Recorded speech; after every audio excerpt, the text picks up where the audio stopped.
Hello, everyone. This is Brett, and welcome to 1988. Today, we're going to be listing our 25 favorite albums from 35 years ago. I have some special guests with me. Let's start off. You already know Frank Deserto over there in the For Against t-shirt. Hello, Frank. Hello, hello. Frank writes the Systems of Romance blog. He writes for postpunk.com. He is a member of the band The Harrow and the recent curator of Cherry Stars Collide, the Cherry Red Records 4 CD compilation, which compiles tracks from 1986 to 1995, dream pop, shoegaze, and ethereal rock. This is a wonderful compilation. I'm going to have a link to all of Frank's bric-a-brac in the description, as well as a video review of I Did This, so you guys can purchase this. It's an excellent comp. And then for the first time here, we have Greg Fasolino. Hello, Greg. Howdy. Greg, in addition to also being a member of the Harrow, a former member of the band The Bell Hollow and The Naked and the Dead, Greg has written for Creem magazine, Fangoria, Faces, Trouser Press Record Guide, Reflex. I have a distinct memory of a copy of Reflex magazine that had Jane's Addiction on the cover. I think it was 1988 or 89. Eric Avery's wearing an Unknown Pleasure shirt in it. And one of my favorite magazines from back in the day, Guitar for the Practicing Musician. He's a music archivist curating a YouTube channel with loads of concerts, rare recordings, and interviews. So check out all of Greg's links below as well. All right, so 1988, it is the 35th anniversary. We're going to be going around in a circle listing our 25 favorite albums. It's obviously, this is going to be a long one, but we just could not limit it to anything below 25. It was hard enough. I personally started with a list of, I don't know, 60 or 70 that I'd whittled down to. What did you guys start with? 86, I think, 87. about 60 for me, and a lot of the honorable mentions for me appear on the wall behind me. So Yes. just I want to show them off and say there's so much out there that I love from this year. This was really hard. Very tough. Yes, yeah. Incredibly hard. Oh, and before I forget, my name is Brett, if you don't already know. A member of the band Audra since 1991. I'm a music teacher. I was a member of the band Black Tape for Lou Girl from 2001 to 2008 or so. A current member of the band Unto Ashes. We have a new album coming out this year. And yeah, I'll leave some links for my stuff below as well. We're going to start things off with a round of trivia questions. I'm a big fan of trivia. And this is going to be fun. Each guy over there is going to get 3 questions. The winner gets to choose whether they are either go first or second in their reveal. So I also asked everyone to make a playlist and collect their 3 favorite songs from each of the albums that we're going to be talking about. We will have separate links for all of our playlists, so you guys can click in and enjoy on that. And before we get to the lists, we're going to also do a guess ahead of time as to each of our number ones. But first off, let's kick right into the trivia. Sounds good. All right. Since Greg, you are a new guest, we're going to start with you. All right. All right. Some of these questions will also have bonus questions too for an additional point. You're going to get 2 points for the right answer. If you don't get it correct, it can go to the other person for an additional point. All right. All right. You guys ready?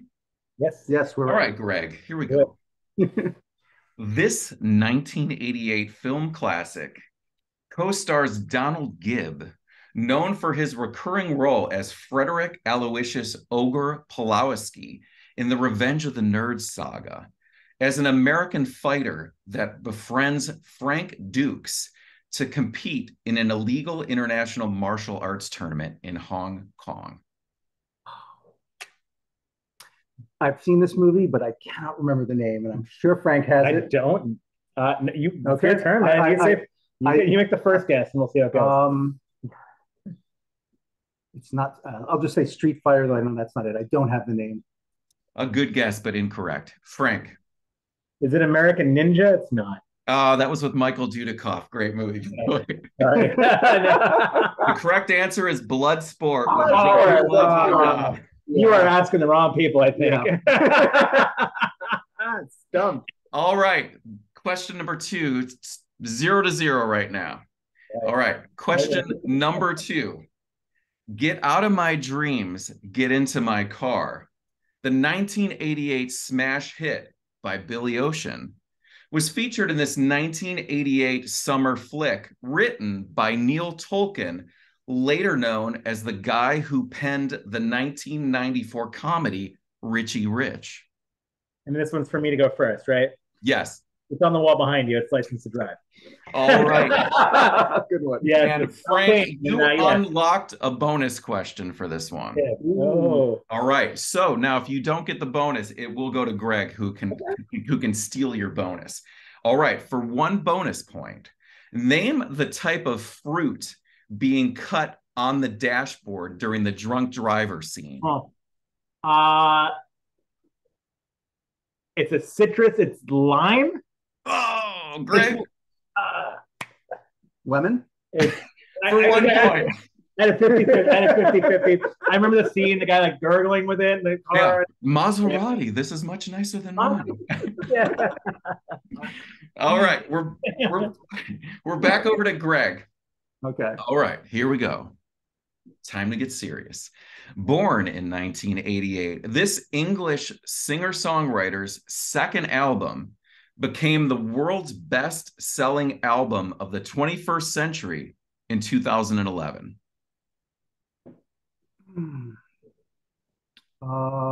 Justin Timberlake? Frank. Adele? That is correct for 1 Okay. point. All now, right. Frank, you also unlocked the bonus question for this one. Okay. All right. What's Adele's last name? Oh, God, I don't know. Greg, any idea? No idea whatsoever. Madonna. The correct name is Adkins.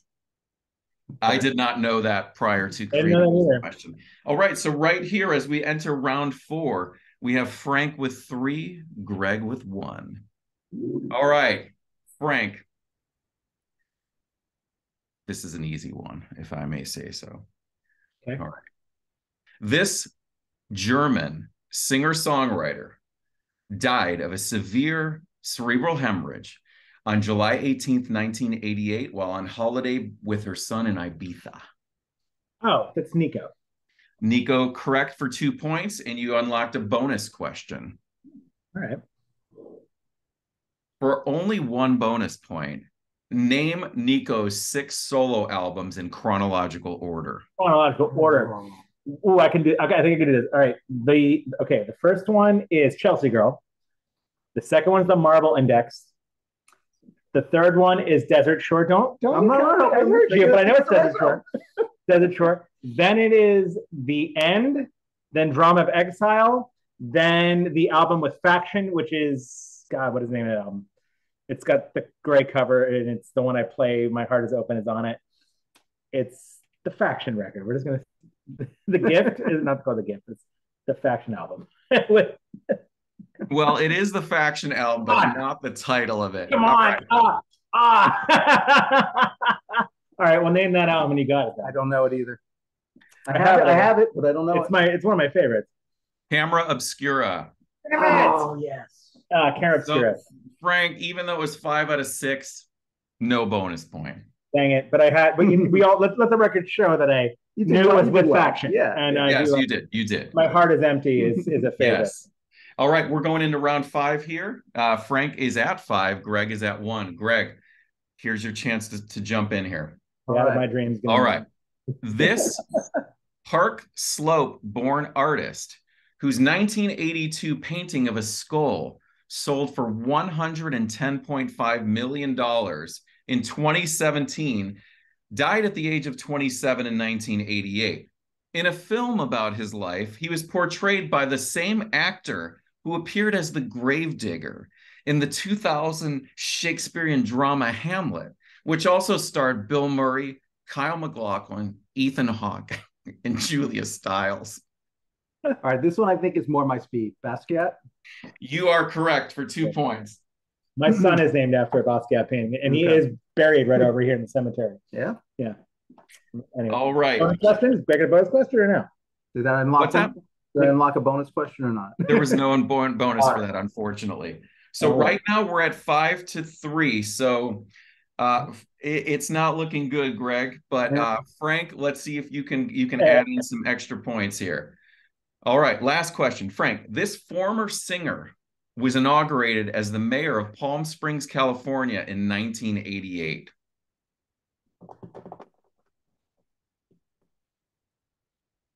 Huh.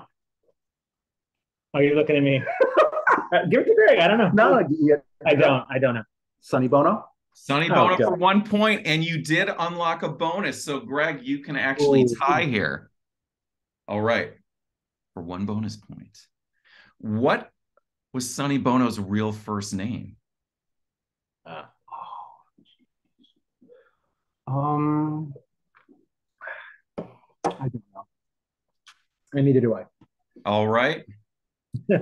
Salvatore Philip Sonny Bono. All right, guys. Great round of trivia there. Frank, you edged out 5-4. That was fun. Really fun. Really fun round. I hope you liked my distractors in the Basquiat question there. They were, yeah, because it's like he does this where it's like, I got this, and he keeps like, yeah, you're like, wait, no, it makes you doubt it. Yeah, the same way I doubt the lemon, the lime thing. By the way, I'm like, surely it must be the lemon's the obvious choice. It must be lime. You know what, Frank? I actually thought it was lime also, and then I looked it up, and my data confirmed that it was lemon. So. All right, so Frank, you have the choice. Do you want Greg to show first, or do you want to show first? I'll go first. All right, cool. So now before we jump in, I asked everyone to write down predictions for each other's number one. When we get to each other's number one record, we will reveal those and see how accurate we have been. So, all right, I think that's it. Frank, number 25. All right, so I'll start by saying this was very difficult, and the numbers 25 through 20 were the hardest parts for me to fill. I listened to everything that I had on here, a lot of the honorable mentions behind, to see which ones would duke it out for this.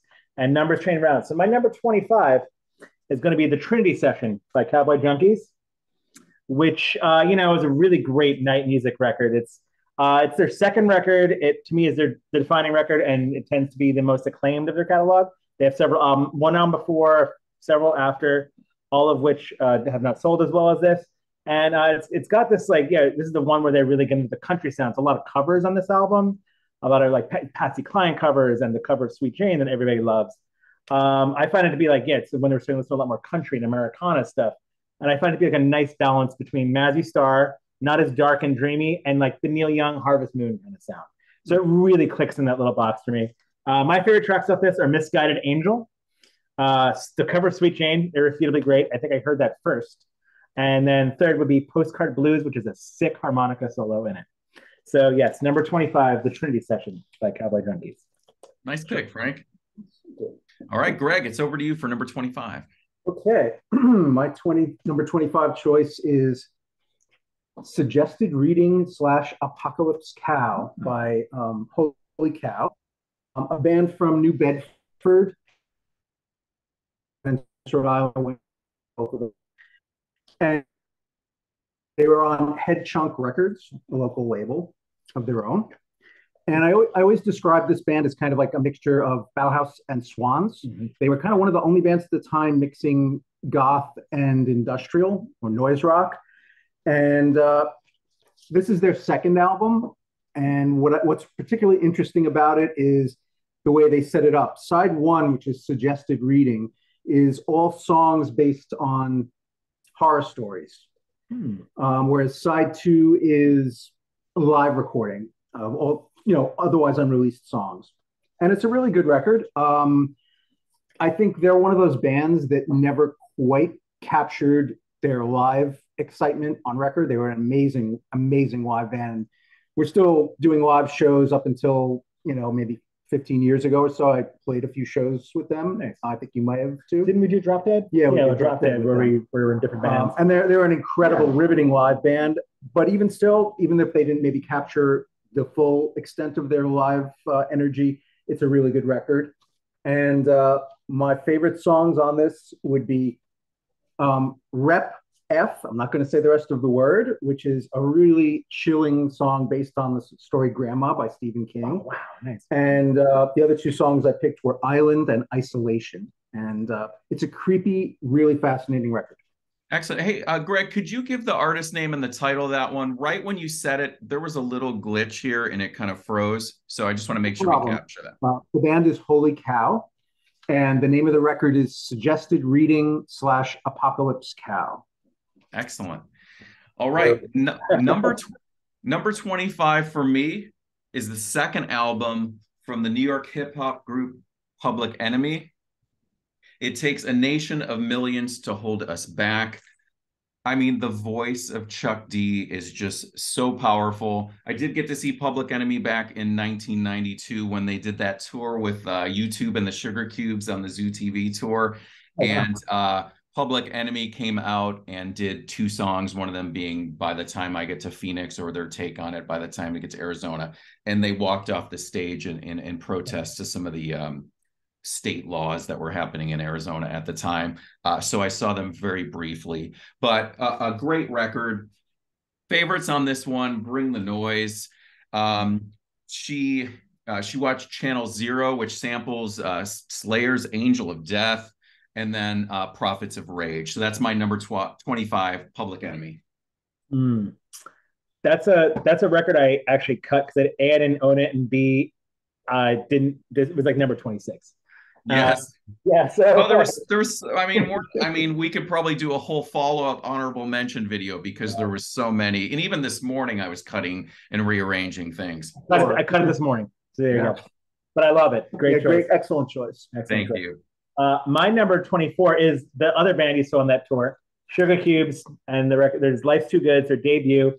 This one, I think I might have maybe cut Public Enemy for this. You were thinking of cutting it. There you go. Yeah. See, and I listened. I said I was going to cut it, and then I listened to it. And I was like, "What am I doing?" Yeah. When I used to listen to Sugar Cubes in Bjork a lot, I found the Sugar Cubes always be kind of spotty. I thought Einar was a little like kind of the Fred Schneider of the band, like, "Hi, I'm just gonna be annoying." But actually, I didn't mind his vocals on this at all. What I love about this is that it was like Bjork was kind of in different goth bands before, and there's still a goth sound on this, and she decided to join a band that was a little more pop oriented and had singles and there's a lot of chaotic, mischievous energy on this album that I love, and it's a very playful record. So I love, actually, I just heard in listening to this the Jesus and Mary Chain remix of Birthday. That is cool. I didn't know that existed so recently. But my 3 favorite songs on here are Cold Sweat, which is probably the gothest song on the record, and what I would DJ off is Cold Sweat, Mama, and Duh, or Deus, or however you want to say it, but Does, that track. It's another single. So yeah, Life's Too Good, Sugar Cubes. Great choice. Okay. My number 24 choice is Follow the Leader by Eric B. and Rakim, which I don't have on vinyl anymore, but here's a cover. Here's a picture of the cover. And I would say Rakim is probably my favorite rapper of all time. I just love listening to him. I prefer the 2 albums after this, actually. I think they're more consistent. But when this album is good, it's really amazing. I think it's maybe a little more dated sounding, some of the production, than their final 2 records. And it's very front loaded, which is why maybe it's not as high as some of my other choices. It kind of drops off after the first few tracks, but I just couldn't leave it off. It's phenomenal. My favorite song by a margin is Microphone Fiend, which is, I finally got to see them maybe 4 years ago on a reunion tour in my home, in the town I live in. And they did that and everybody just went crazy. It sounded as good as ever. And the other 2 songs I would pick are Lyrics of Fury and Follow the Leader, the title track. So that's number 24, Eric B. and Rakim, Follow the Leader. Right on. Number 24 for me is going to be the debut mini album from Asylum Party. That's Picture 88? No. I was positive this would be on your list, Frank. It's gonna be. Hang on. Uh-oh. Yes. So the debut mini album, it's 6 songs from the French cold wave post-punk. This is such, I listened to this like 3 times yesterday. It is such a great vibe to get lost in. I love how the bass has a real melodic role in this one, and reminiscent of Peter Hook. I think Peter Hook's worked more in New Order than in Joy Division. Just a great debut. Favorite tracks on this one: the opening song Julia, Together in the Fall, and Before the Smile. So that's my number 24, Asylum Party. Okay, I'm not going to make room for it because I didn't think the chalk up to me forgetting it. For those at home watching this, I am a giant Asylum Party stan. Borderline and Mare. I was wearing a Mare t-shirt last week when I DJ'd. I love them. I'm kind of embarrassed that I didn't put this on my list. Oops. But there's more cold wave on my list. So don't worry. I'll make up for it somehow. All right. My number 23, however, is The Perfect Dream by Area. A Chicago-based band. They had roots in a band called Ack Ack, and they also share a guitarist with the Arms of Someone New. And this record is their 3rd album and probably my favorite one. It's beautiful. It's understated. It's very ethereal. There's clouds of, I think, real saxophone and keyboard horns, but not in that cheesy Cure way. It really works. There's a lot of loneliness. It just feels like a very forlorn record. We listened to it. It was on when you came over, just to re-familiarize with it. There's a track on here that I chose. It's my favorite song on this album that appears on Cherry Stars Clyde, and that's With Louise. And my other 2 favorites are Vigilant and Surrender to the Wheel. So number 23 is Area's The Perfect Dream. Was that one that was reissued by Project? Absolutely was, and that's why I first heard it. Gotcha. And there's real clarinet on here too, so maybe the keyboard horns I'm thinking of were clarinet that I thought just sounded too good to be true. But there you go. All right, number 23, Sugar Cubes. So the pink cover. Yeah, the pink cover. Frank already said a lot of what I was probably going to say about this, but I would concur in the fact that I wasn't sure if this was going to make my list because in my memory, Einar was more annoying than I thought he was. And I re-listened to the album the other day and I was like, hey, he's not so bad on this. No. I mean, there's a couple of songs where he kind of takes over to the detriment of the overall vibe, but overall, he's not so bad. No. And where it's, exactly what you said, it has this wonderful brash, Pixie-like energy to it. Bjork's voice, I remember when this album first came out, she was revolutionary in just the way she brought a totally different vocal style, I feel, to post-punk. And we got to mention Birthday again because I think that might be my favorite song of 1988, or at least it would be in the top 2 or 3 tracks of that year. It is so good. Mm-hmm. If the whole album was as good as Birthday, this would be my number 1. So that song I'm definitely picking. I would also pick, for me, Traitor, which I think is kind of an underrated deep cut, and this. Okay. Sweet. Yeah. All right. So this is 23. I'm going to talk about this one, and I assume it's going to get talked about later on by what I'm seeing in front of me. This is the debut from Red Temple Spirits. This is Dancing to Restore an Eclipsed Moon. Their first of only 2 albums, Los Angeles-based, psychedelic, tribal, post-punk, goth. I love both of the albums. Favorite tracks on this one, I'd go with Electric Flowers, Dark Spirits, Lost in Dreaming. I think a very underrated band that is, if you're watching this and you're unfamiliar, definitely check out Red Temple Spirits. Number 23. Great. My number 22 is Susie and the Banshees Peep Show, which is another one that I had lesser memories of before listening to it. I was like, it's never been a favorite. The Banshees have such a great catalog. This kind of ranks in the lower to middle tier, but it's still a Banshees record and it still rules. So it's kind of uneven, but I find that the highs on this one are so insanely good. that it's not a, it's still got to go on here. So it's produced in part by Mike Hedges, who did The Cure, did like early Cure stuff. And it's the first album that has John Klein on it from Specimen. So he had a very trashy kind of like Ace Frehley guitar style, which I thought was a nice touch on here. It's a very experimental record, and there's some really pop giants on this, and there's obviously some more out there, weirder. It's kind of Kiss in the Dream House in that way, where it's a little uneven, but in a cool way, So so I still think it's got some great tracks on here. My favorite on here is Ornaments of Gold. My second favorite is the single Killing Jar, and my third favorite is Turn to Stone, with a very close fourth favorite of Last Beat of My Heart, which is beautiful. So nice. Yeah, keep shit. Okay. Number 22 is Dinosaur Jr. Bug, their third album. This is an interesting case where I didn't appreciate this at all at the time. I was kind of, back then, it just sounded a little too shambolic, maybe for me. The vocals were a little too off key. I hadn't really gotten back into Neil Young yet. But in later years, I rediscovered this album and their catalog, and it really did grow on me quite a bit. I think it's a really enjoyable album, even in its kind of ramshackle way. It's fun. I mean, and it has Freak Scene, which is one of the iconic songs from that era and was kind of an unsung influence on the shoegaze movement of a couple of years later. So my favorite tracks on this one would be obviously Freak Scene, Budge, and Pond Song. So that is number 22, Dinosaur Jr. Bug. Excellent. Number 22 for me, the fourth album from Slayer, South of Heaven, produced by Rick Rubin, the follow-up to the thrash classic Rain and Blood, although I kind of prefer this more than Rain and Blood personally. I think this album grooves really hard, in a huge part from Dave Lombardo's drumming. The opening song, South of Heaven, that killer opening riff, I recalled that this morning when I was just kind of solidifying this list.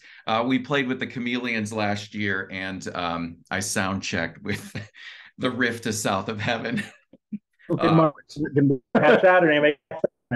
Oops, sorry. Did I hear you do that? And was like, oh, that's the riff, man. Yeah, there was, there's always a collective, because we're kind of, Bart and I have notoriously, busted out some songs during sound check or line check of some of various genres. But South of Heaven did get a chuckle out of the crowd. They didn't expect that one coming. Silent Scream, Mandatory Suicide with that harmonized guitar theme, that dual guitar part. Just a great album. And as I said, once again, it's obviously there was moments where the tempos are a lot slower than Rain and Blood, but this grooves so hard. South of Heaven, that is my number 22. Nice. Awesome. My number 21 is also Dancing to Restore an Eclipsed Moon by Red Temple Spirits, their debut record. I love it a whole lot too. I like their second record a little better, which is why this one's lower. I think they're both perfect records. You kind of summed it up. They are one of the early things of what I have coined, and not that I'm the most of it, but desert goth, which is this whole genre of death rock sounds in the desert, more psychedelic, not as cheesy as death rock can be, because death rock can be very bats and vampires and drugs in LA. And this is just way more like Pink Floyd to me. It's more gothic Pink Floyd. So it's really great LP. It's on, a lot of the same bands that you have Psycom, you have Abecedarians, you sit behind Greg right there. A lot of great bands in this sound. I would consider Audra a desert goth band if anybody's playing at home. This whole record, it's got the bonus 12-inch, which has my favorite song on it, which is Lost in Dreaming. And my other favorite songs are Dreaming's Ending and Moonlight. So funny enough that, that's only one that shares with you. And that's my number 21, by Temple Spirits. Very nice. All right. Number 21 for me is Fields of the Nephilim. This band kind of gets sometimes looked at as, a little goofy. Their reputation is not always, serious, super serious, I think. Also cowboyish. Yeah, because they started out with the, the cowboy outfits. And I think this album is actually a really great album. It's so much more serious. It's really an advancement from their first album, which was a little shallower. Uh, it's got some really cool. You were talking about Pink Floyd. It's got some almost like Floydian and classic rock elements to it. Really epic songs, beautiful guitar playing. Carl McCoy's voice really does some really nice things on this. He almost gets like almost a little like Lemmy from Motorhead. He gets some really great deep tones. So I really like this album. I think it's not given enough love. My favorite track on here is Love Under Will, which has an amazing, beautiful guitar line that goes through it.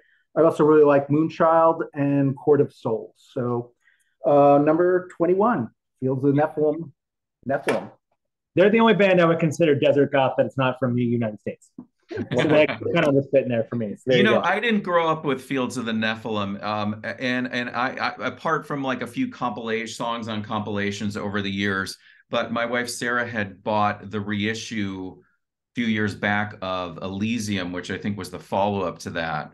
And we played that, and it's funny you mentioned Pink Floyd because it was like immediately what I thought. I was like, wow, this is so much different than I thought they were. And that more kind of psychedelic Pink Floyd vibe. And I thought that album was really, really interesting, really cool stuff. So, but I have heard that one now because I ended up buying like a box set that collects all their like albums. So, yeah, cool stuff. Great choice, Greg. That was 20. We're down to 21. All right. Okay. So, what I like about our choices, I feel like they're going to be really eclectic as we continue to go through it and cover a lot of different. I think 1988 is just prime for so many landmark albums and many genres, which I think we're going to collectively all kind of touch on. So the third album from the German power metal band Halloween, Keeper of the Seven Keys, Awesome. Part 2. It was the last of their album to feature one of the co-founders, Kai Hansen, until he returned in 2021, which now you have like this huge lineup that has like all 3 singers. If you love Iron Maiden and early Queensryche, I think you'll really appreciate Halloween. Favorite songs on this one, I mean, without a doubt, the epic 13.5-minute title track, Keeper of the Seven Keys. So many movements in that song, tempo changes, rise and fall, just great vocal harmonies. It makes me think of Queen and March of Time. Halloween, Keeper of the Seven Keys, Part 1 here. So got a match there. All right. So that's number 21, Halloween. Cool. All right. So metal adjacent, but not metal. My number 20, Ministry's The Land of Rape and Honey. It's their third record. Yeah, it's their third record. They have a lot of early singles that were, by the way, I love the early stuff. I know it's controversial. With Sympathy is half a great record and Twitch is awesome. But, this is the first time when they're fully realized as what they would be sounding like. Still has a lot of synths and like a lot of electronic Durmstrong. But I think this is the one where they kind of come fully formed. And to me, it's like a real nasty son of a, and it's like, and the best of anything that they did in this sound. I think they've done a few records after they like, but this is the one where it's like it hit so hard, and it's got that groove. It doesn't really rely on much in the metal cliches, but it has some trap. It's awesome. My favorite tracks on here are What You Are. You like putting in a DJ set once in a while, and it's really a nasty one. And Stigmata just rules. I think I put this record on the list and it was low, and I was like, no, what am I doing? You have to crank Stigmata at maximum volume. And then the title track, Land of Rape and Honey. So those are my 3 favorites on this. And there you have it, number 20. All right. Well, very good choice, Frank. Thank you. Number 20 for me is Them by King Diamond. There it is. Which is his 3rd solo album since leaving Merciful Fate. What I love about this record, as well as the predecessor Abigail from the year before, is they're these classic, like almost hammer horror type ghost stories. And they really work as that. A lot of concept albums for me don't always work, but I feel like he really sells it, and it's fun. Yeah, and I would have to say that the song Welcome Home, which I'm going to pick, has one of the iconic openings in 80s metal. I mean, who doesn't, I mean, unless you don't like his vocal style, which can be an acquired taste, who doesn't love that opening where he's like, Grandma? You know what I mean? It's Do that again? No, it's just too much fun. It's a great record. It's one of his best solo albums. I had to pick it. So number 20, King Diamond, Them. Cool. The artwork on that and Abigail are just outstanding as well. Did you pick three favorites on that one, Greg? I heard. Yes, I picked. Oh, did I not? Welcome Home, T, and The Invisible Guests. Great. Excellent. I'm just going to go plug in my laptop real fast because I think it wasn't charging. So you keep on going, and I'm listening. Yeah, great. Did you, by chance, Greg, pick up the, I guess you could call it a comic book or a graphic novel of Abigail that they released a couple of years ago? But I would love to see that. Yeah, I'll show it to you after we finish. But it's a full comic of the story of Abigail, all in a comic book form. It's really cool. Yeah, they've also released a ton of action figures of King Diamond, which I haven't gotten. I'll add one thing too, is I saw him on that tour, and they brought the album to life with the sets and everything. It was like going to a play. Wow. A musical, a metal musical. That's the deal, right? Yeah. And I love that, like, the amount of the Halloween, you guys. That's why we gotta have Greg. Diversity. Yeah, diversity and similarity. Yes. So that was 2020, right? Or that was 20, correct. All right. So number 20, I'm gonna go with the second album from Fishbone, Truth and Soul, the LA funk, ska, alternative hard rock. Kind of hard to really pinpoint them. Super eclectic. The fantastic bass playing of Norwood Fisher as represented in Bonin in the Boneyard. Favorite songs on this one, Ma and Pa, which is kind of in the ska realm, Bonin in the Boneyard, which is in the funk realm, and then third favorite, Ghetto Soundwave with those great horns. So number 20 for me is Truth and Soul from Fishbone. Cool. Going up round 19 here, I have a mini LP, but it's 7 tracks, which is probably why I didn't think of a silent party, because this is 7 tracks. And it's Contrasts by The Pollen, another French band. This is produced by Adrian Borland of The Sound, which is kind of how I came around to it. There's the LP version is only 7 tracks. The CD version is longer, but I only reviewed the LP version because I found it to be the reason, like everything else is bonus and mixed around. It's released on Danceteria. It was like kind of known for being kind of a goth, jangly of the era kind of label.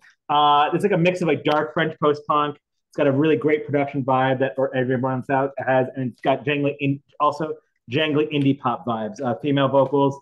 My favorite tracks on this one are Killer, which I've DJ'd many a time, and everyone's like, what is this? Every time I play it. So check that one out. Peel the Skin and Military Tactics. So yeah, great dream pop, post-punk, cold wavy sounds. The Pollen is the band, and there you have it. Number 20. Frank, when we caucused ahead of time last week, and I said, are you going to include any EPs? And you said, I have one. I assumed we were both talking about Asylum Party. That was the one. I forgot because I think I just considered Asylum Party to be a little shorter for our list. And I'm not going to call you on it. You should definitely keep it in there, but I'm going to also excuse myself for that one. So. All right. Fair enough. Yeah. All right, Greg, over to you. All right. Number 19 for me is Isn't Anything by My Bloody Valentine. And here's a good example of how you can have a different appreciation for an album years later. I didn't really pay attention to this at the time, even though I'm pretty sure I got a review copy. And I think it was because the opening track, which is not my favorite, it's a little, the vocals are a little janky. And I think I heard it and I was like, this is okay. It didn't really do anything for me. And then a couple years later, when I heard a friend played me Only Shallow, and I was like, oh my God, this is, the greatest thing since sliced bread. And I went back and I re-listened to it, and then I appreciated it. And now I do really like it a lot, though I think it's possibly a little overrated. I feel like the vocals are a little weak in general compared to what they did on Loveless. They hadn't really put enough reverb on them. I don't know. but it's still a very good album. I do like it. My favorite track is "Lose My Breath," and I would also pick "Nothing Much to Lose" and "Feed Me with Your Kiss," which is an amazing song title. Frank and I were laughing because we actually talked about this album after we filmed the Smiths ranking video a couple weeks ago, and we were talking about the idea of doing this 1988, and we talked about this, and Greg, you mentioned so many things that I said in that conversation. The opening track on that album is I feel is such a misstep out of the gate on that album, vocally, and yeah, I think a lot of it has to do with the effects on the vocals too. They're just too upfront, especially on that track. But then it kind of fixes it, I think, with the second track, "Lose My Breath." But I thought that would have been if they would have flip-flopped that, or maybe took the first song and actually put it as a B-side. I think that would have been the better choice. I think without that song, it would probably rank at least 5 spaces higher on my list. Yeah. But good to see that represented. Next, number 19 for me. This is the second album from one of my all-time favorite bands from Manchester. This is James, their second album, Strip Mine. They would go. This is kind of a more of their stripped down, kind of quirky, folky. They would continue to evolve and get better in a couple albums after this, with their kind of enlarged lineup of 7 with Andy Diagram on trumpet. But this is their kind of more folky sound, produced by Hugh Jones, who did From the Lion's Mouth, From the Sound, Modern English, Echo and the Bunnymen, Heaven Up Here, and a whole array of other albums. There you go. Their favorite tracks on this one, What For?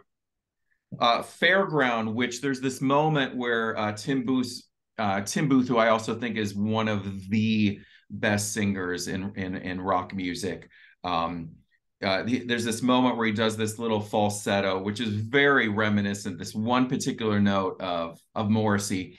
And both from Manchester. James was toured with the Smiths on the Meat Is Murder tour. So there's some parallels. And James is one of the few bands that the Smiths actually covered with the track "What's the World" that was on their first EP.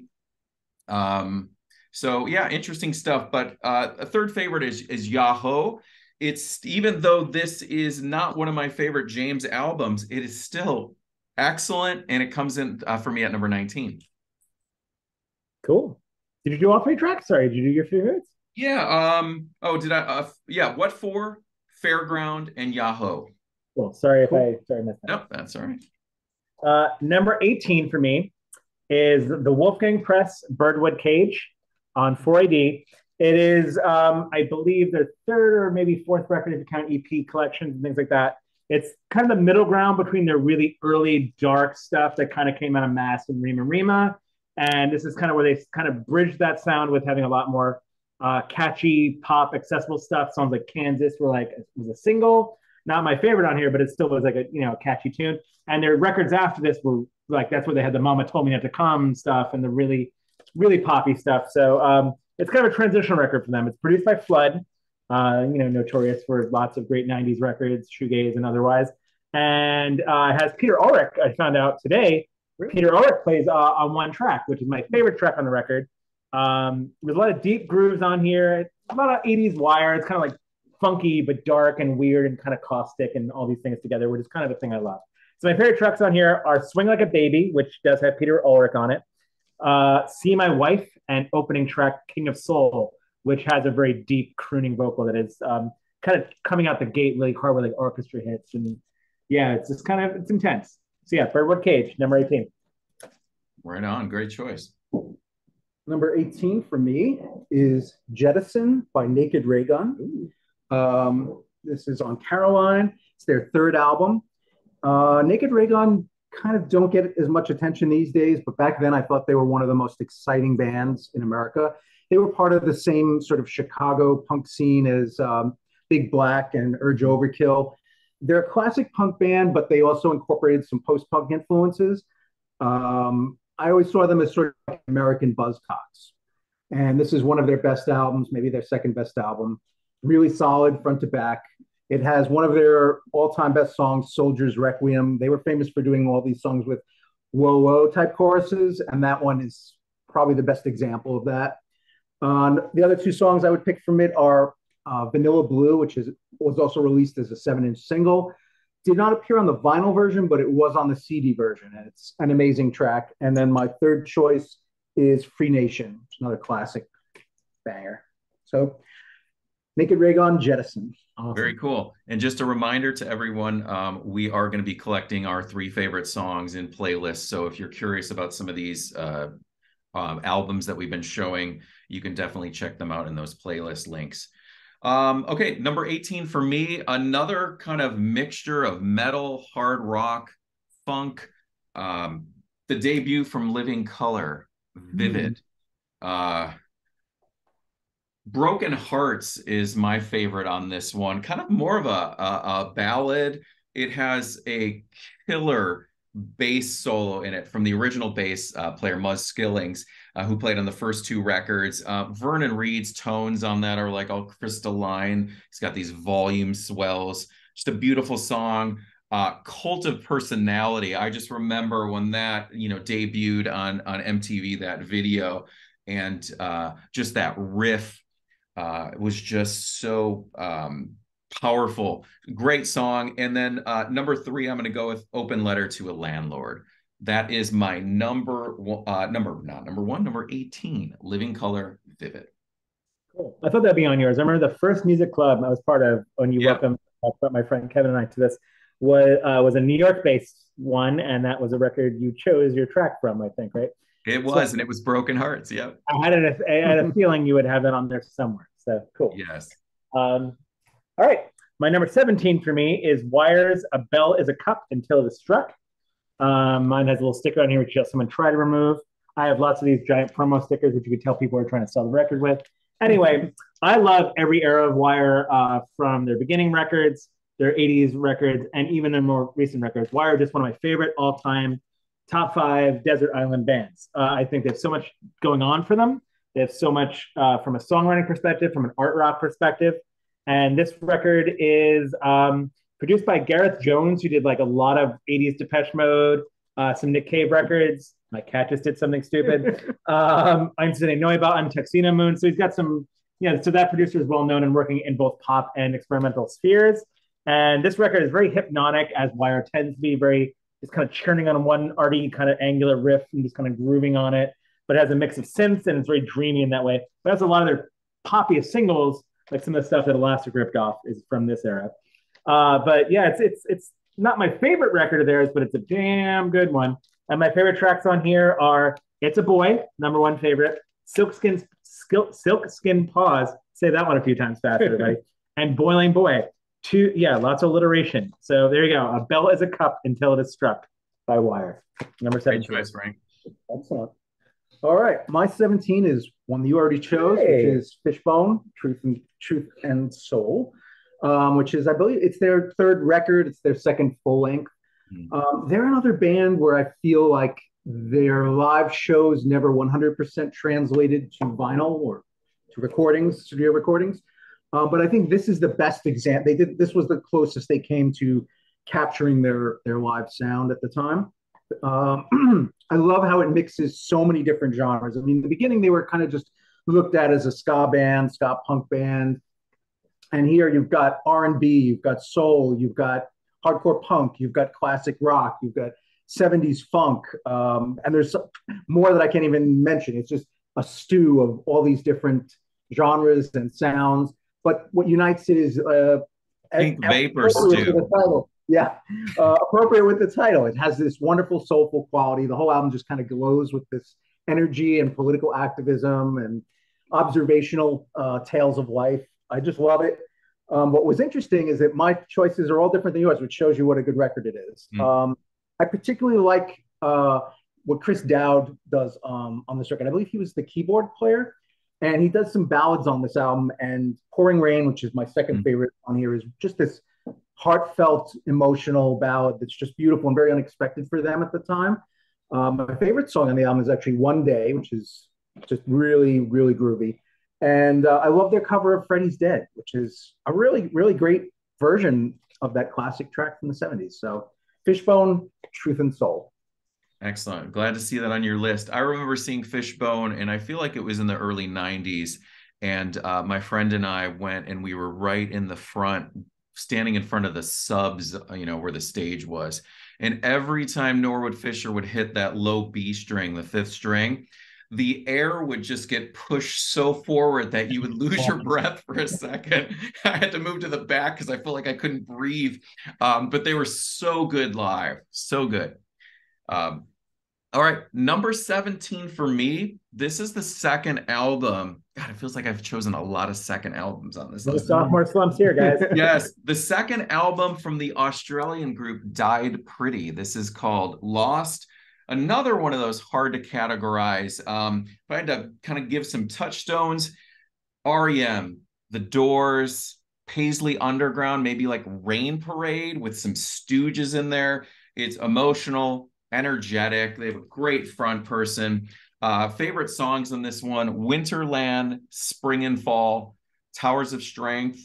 Another highly, when we think of Australian bands, a lot of times, In Excess, The Church, Midnight Oil. This is one that often gets neglected, but an incredible band. Died Pretty, Lost. Cool. I'm gonna hang on. Let me just order that right now. No, I mean I'm not familiar. I'm excited to check that out.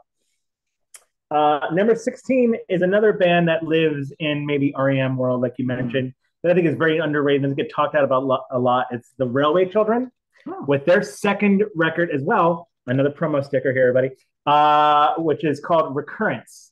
And it's produced by Brian Ferry producer Bruce Lampkov. And it's, their first records and the first record and the first singles were on Factory. They were so beloved and almost fitting in the Factory roster. They graduated to Virgin Records, I think, for this record. And it's very glossy, but super jangly, lush, beautiful. Great for the summer. So it's like, this is the season where this is all I listen to. It has my all-time favorite Rain Parade. See? Good one. Yeah, good one. There you go. It has my all-time favorite Runaway Children song on it, which is called A Pleasure. And my second favorite here is called Swallowed, and the third is Second Nature. Check these guys out if you haven't already. The Railway Children, Recurrence. Right on. All right. My number 16 choice is Land of Rape and Honey by Ministry.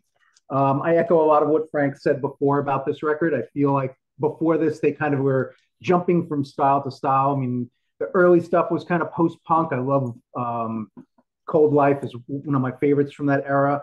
Then you have the first album, which was like more commercial new wave, which I really actually like, even if the band doesn't. Yeah. And then Twitch, which was more in the Wax Trax industrial realm. But I feel like this album is where they mixed everything that they were good at together. And that this particular era of the band, say from this record, maybe up to like 1990, where they were also including all those many side projects that they were doing at the time, which I also really like. I feel like this period, they hit the sweet spot of mixing industrial, new wave, and metal together in a way that was really exciting. I mean, you could not go into a club in 1988 without hearing Stigmata. It was, at the time, I also want to mention their use of guitar sampling was really interesting because not many people were doing that. The only band I can think of that era that was really doing something similar was Young Gods, the Swiss band. But they were sampling metallic riffs and then using them in the songs for this very almost cybernetic sounding way. And it's great. It works so good. Still holds up today. So number 16, Ministry. Songs. Songs. Okay.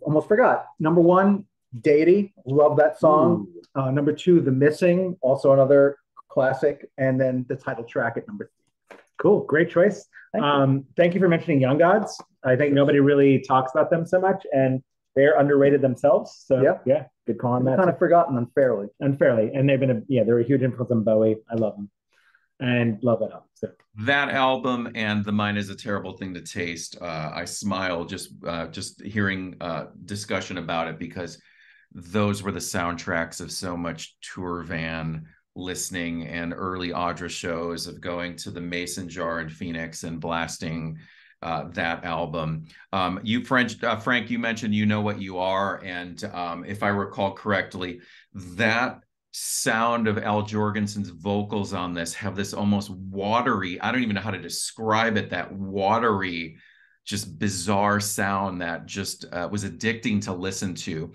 Just super powerful record. Yeah, glad to see that represented.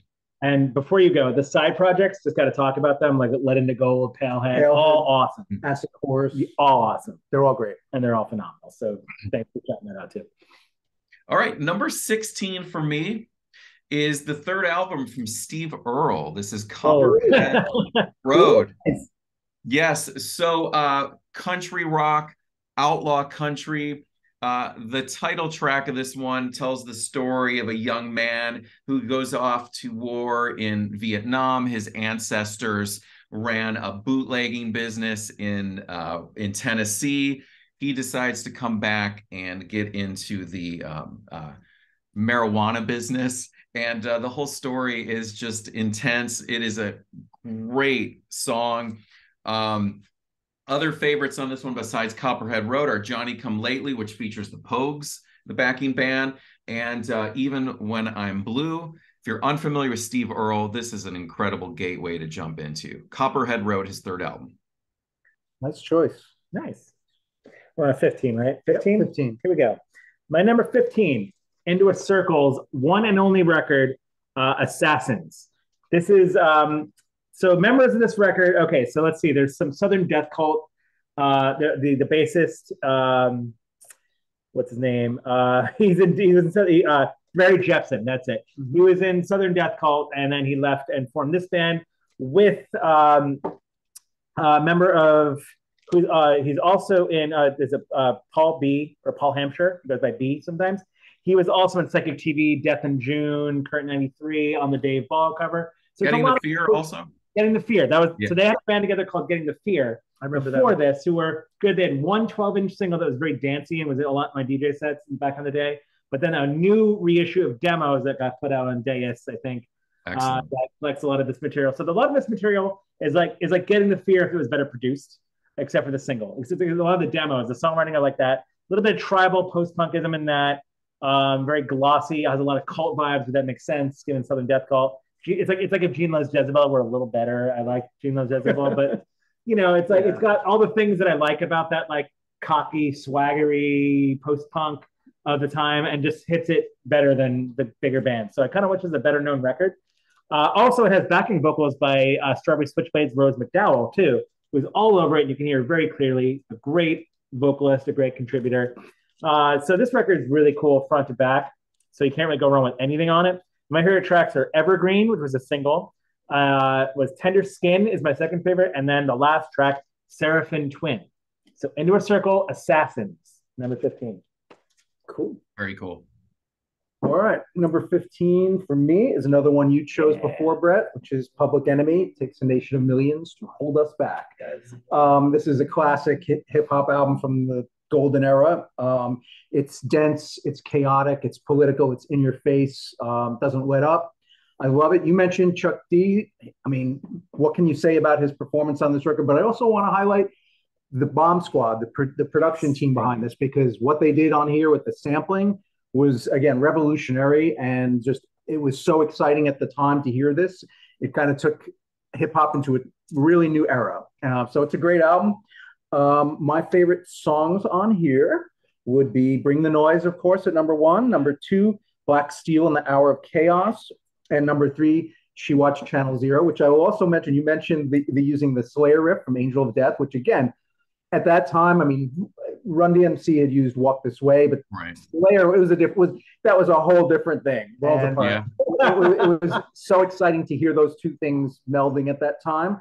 And I also want to give one shout out to, I believe the track it didn't make my top 3, but I believe it is it Security of the First World, which Madonna later used for the sampled for Justify My Love. Justify My Love, it's just a great beat. Which we almost covered. Yeah, I know. We almost covered Justify My Love as like a trashy choice to do, and we didn't do it. And by the way, I feel bad cutting that record, but I'm really glad you both talked about it. And your favorite 3 are my favorite 3. Channel Zero, Bring the Noise, and Black Steel, which Tricky covered, and it was awesome. Oh yeah, that's when I first heard that was Tricky covering it. I was like, what is this? Anyway, thank you both for representing because I feel bad saying. Number 15 for me, the second album from the Wolverhampton group. This is the Mighty Lemon Drops. Ooh, nice. World Without End. I was reading off my top 25 for my wife Sarah this morning, and she said this is clearly like top 5 for her.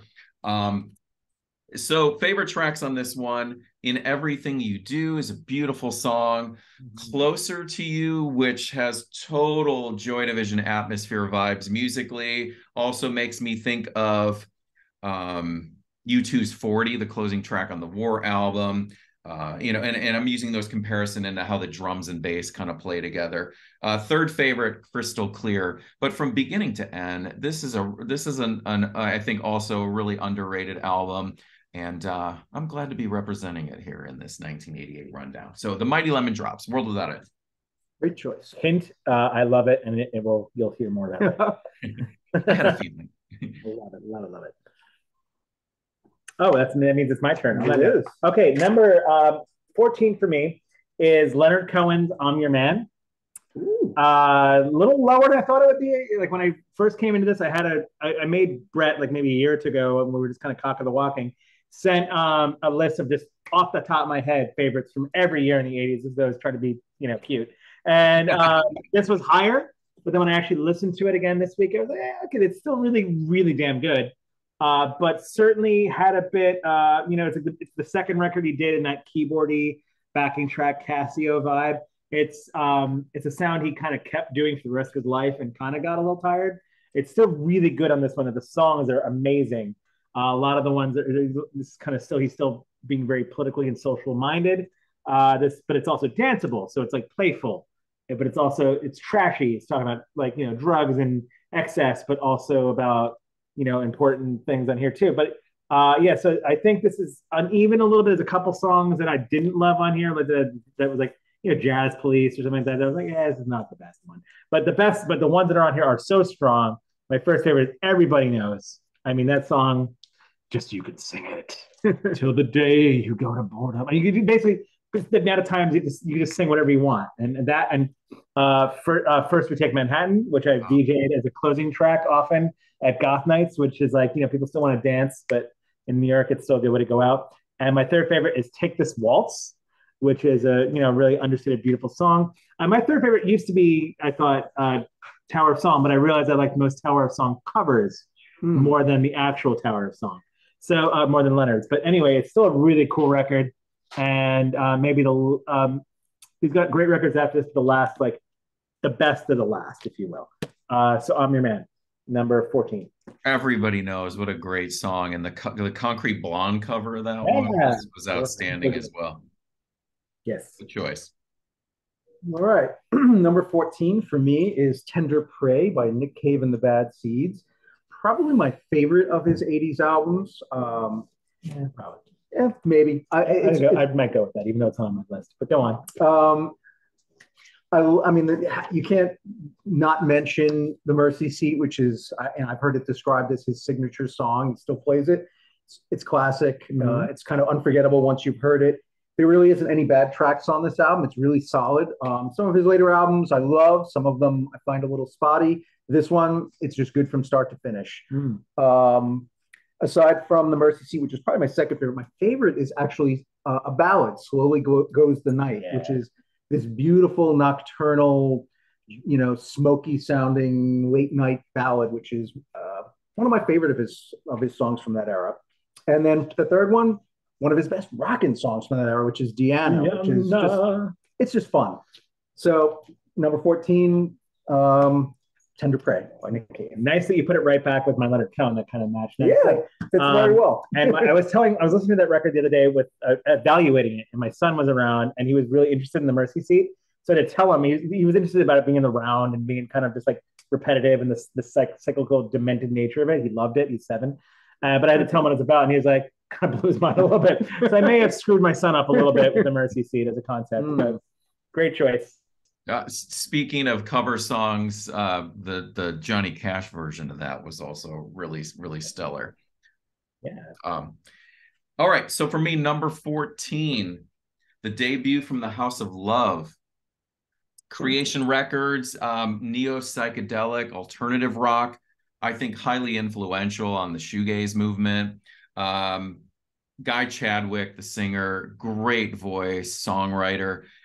Terry Bickers was the guitar player. He left after the second album. I just also want to mention that Terry Bickers has released 2 albums collaboratively with Pete Fidge, from the singer of Adorable. And those are 2 records that I highly recommend as well, especially the first one. I think it's called Broken Heart Surgery. Highly recommend that one. Anyways, favorite tracks. Love in a Car is my number 1 on this one. Christine, which is just a classic House of Love song. And how about Hope? Yeah, what are we at? Number 14, The House of Love. Awesome. And I want to also say Terry Bickers also in this band. Maybe people don't know it. Colenso Parade. That was before his time in House of Love. Very good, like the sound, but like not as good as the sound, by the way. The sound are like top tier for maybe everybody in this room. But it has that kind of vibe to it, and has it points towards House of Love. So while we're talking about Terry Bickers' work, and Levitation's also really good. It's a good guitar player. My number 13 is again making up for the lack of a Silent Party on my list. Here, I promised I would do this. It's the full-length and only full-length record by Opera de Nuit. It's a collection, but it's an album. It collects 2 songs that were on some of their singles before this, but otherwise it's all new and exclusive tracks. It is dark and dancey. It's probably aside from a Silent Party, the best cold wave release. It's dark, it's danceable, and just phenomenal. Like, I mean, they're just great. A lot of my like social media things have to do with the band name. They always appear in a DJ set for me. My favorite tracks in here are the closing track, Ami Amant, Invitation, and Annabella, which my bass guitar is named after. No, not the one that I'm using now. It's Annabella. It is Annabella. So that's named after Opera de Nuit. So that's my number 13 choice. How rare is that record, Frank? You can get this on Systems of Romance because it's very expensive. If you want to listen to it, I had a feeling. If you want to buy it, you be prepared to drop like, your electric bill's worth of money, gotcha. Which you're in Arizona. So your electric bill must be free. It looks like we had a little bit of a glitch, so I apologize anyone if the audio got kind of choppy there for a second, but we will continue through. All right, it's over to you, Greg. All right. Lucky 13 for me is Daydream Nation by Sonic Youth. This is an album that, you probably would see on a lot of critics' best lists. It's widely considered, one of the greatest albums of its era, blah, blah, blah. And it is a great album, but I think it's a little overrated, which is why it's not 13 and maybe not in my top 5 or something. I don't quite understand why this was chosen as the Sonic Youth album above all, to be, Frank kind of agrees with me here. I do. That said, I do really like it, but I prefer the 2 albums before it, Evol and Sister, and especially the album right after it, which is my favorite by them, Goo.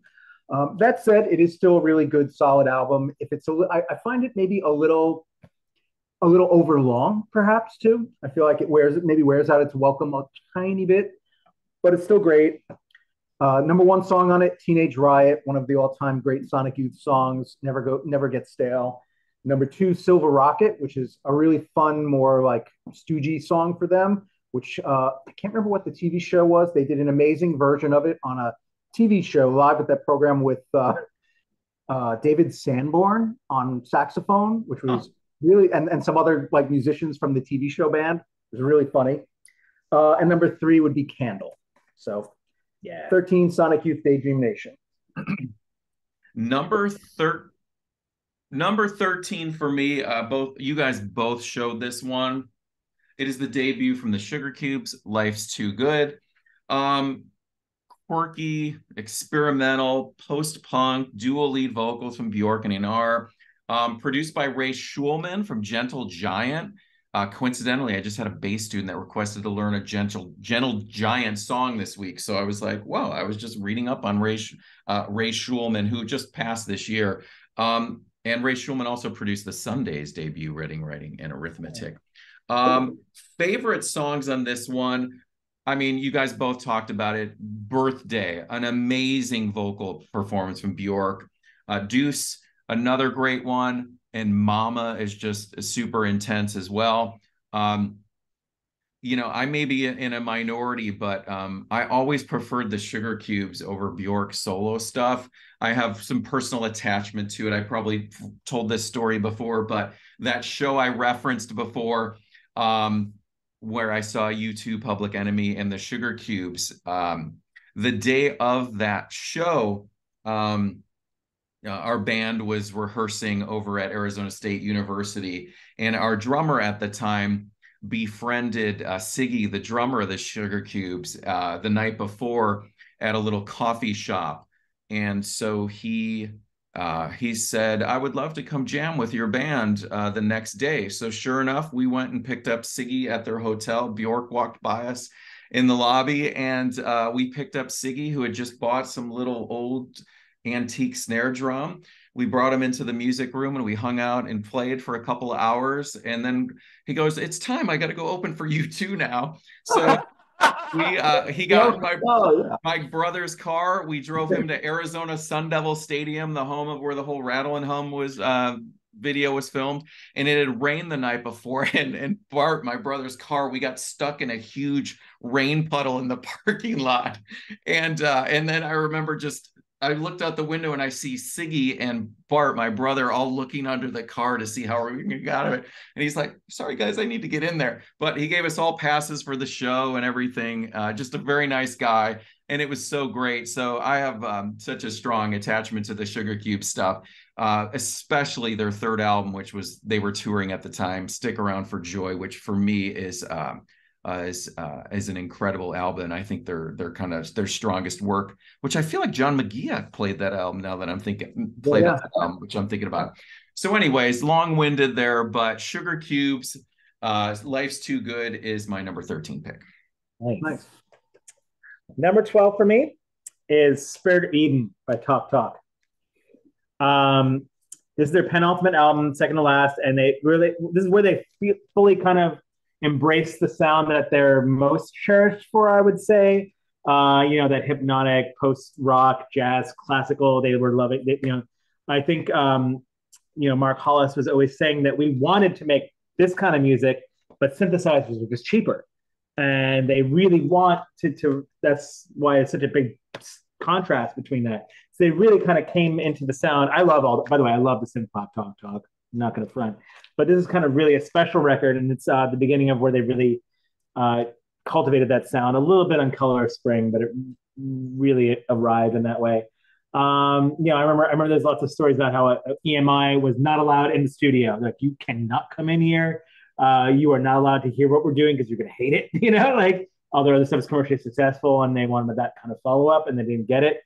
And they used to they would record in a blacked out studio with strobe lights playing, and that kind of magical atmosphere just shows on this record. So it's amazing. And my favorite tracks on here are Eden, which I also chose for the Cherry Stars Collide compilation. I know it's a controversial choice because Talk Talk aren't really what you would consider dream pop, but just the vibe of that song, it's just you get lost in it, close your eyes, you astral project, whatever you do to it.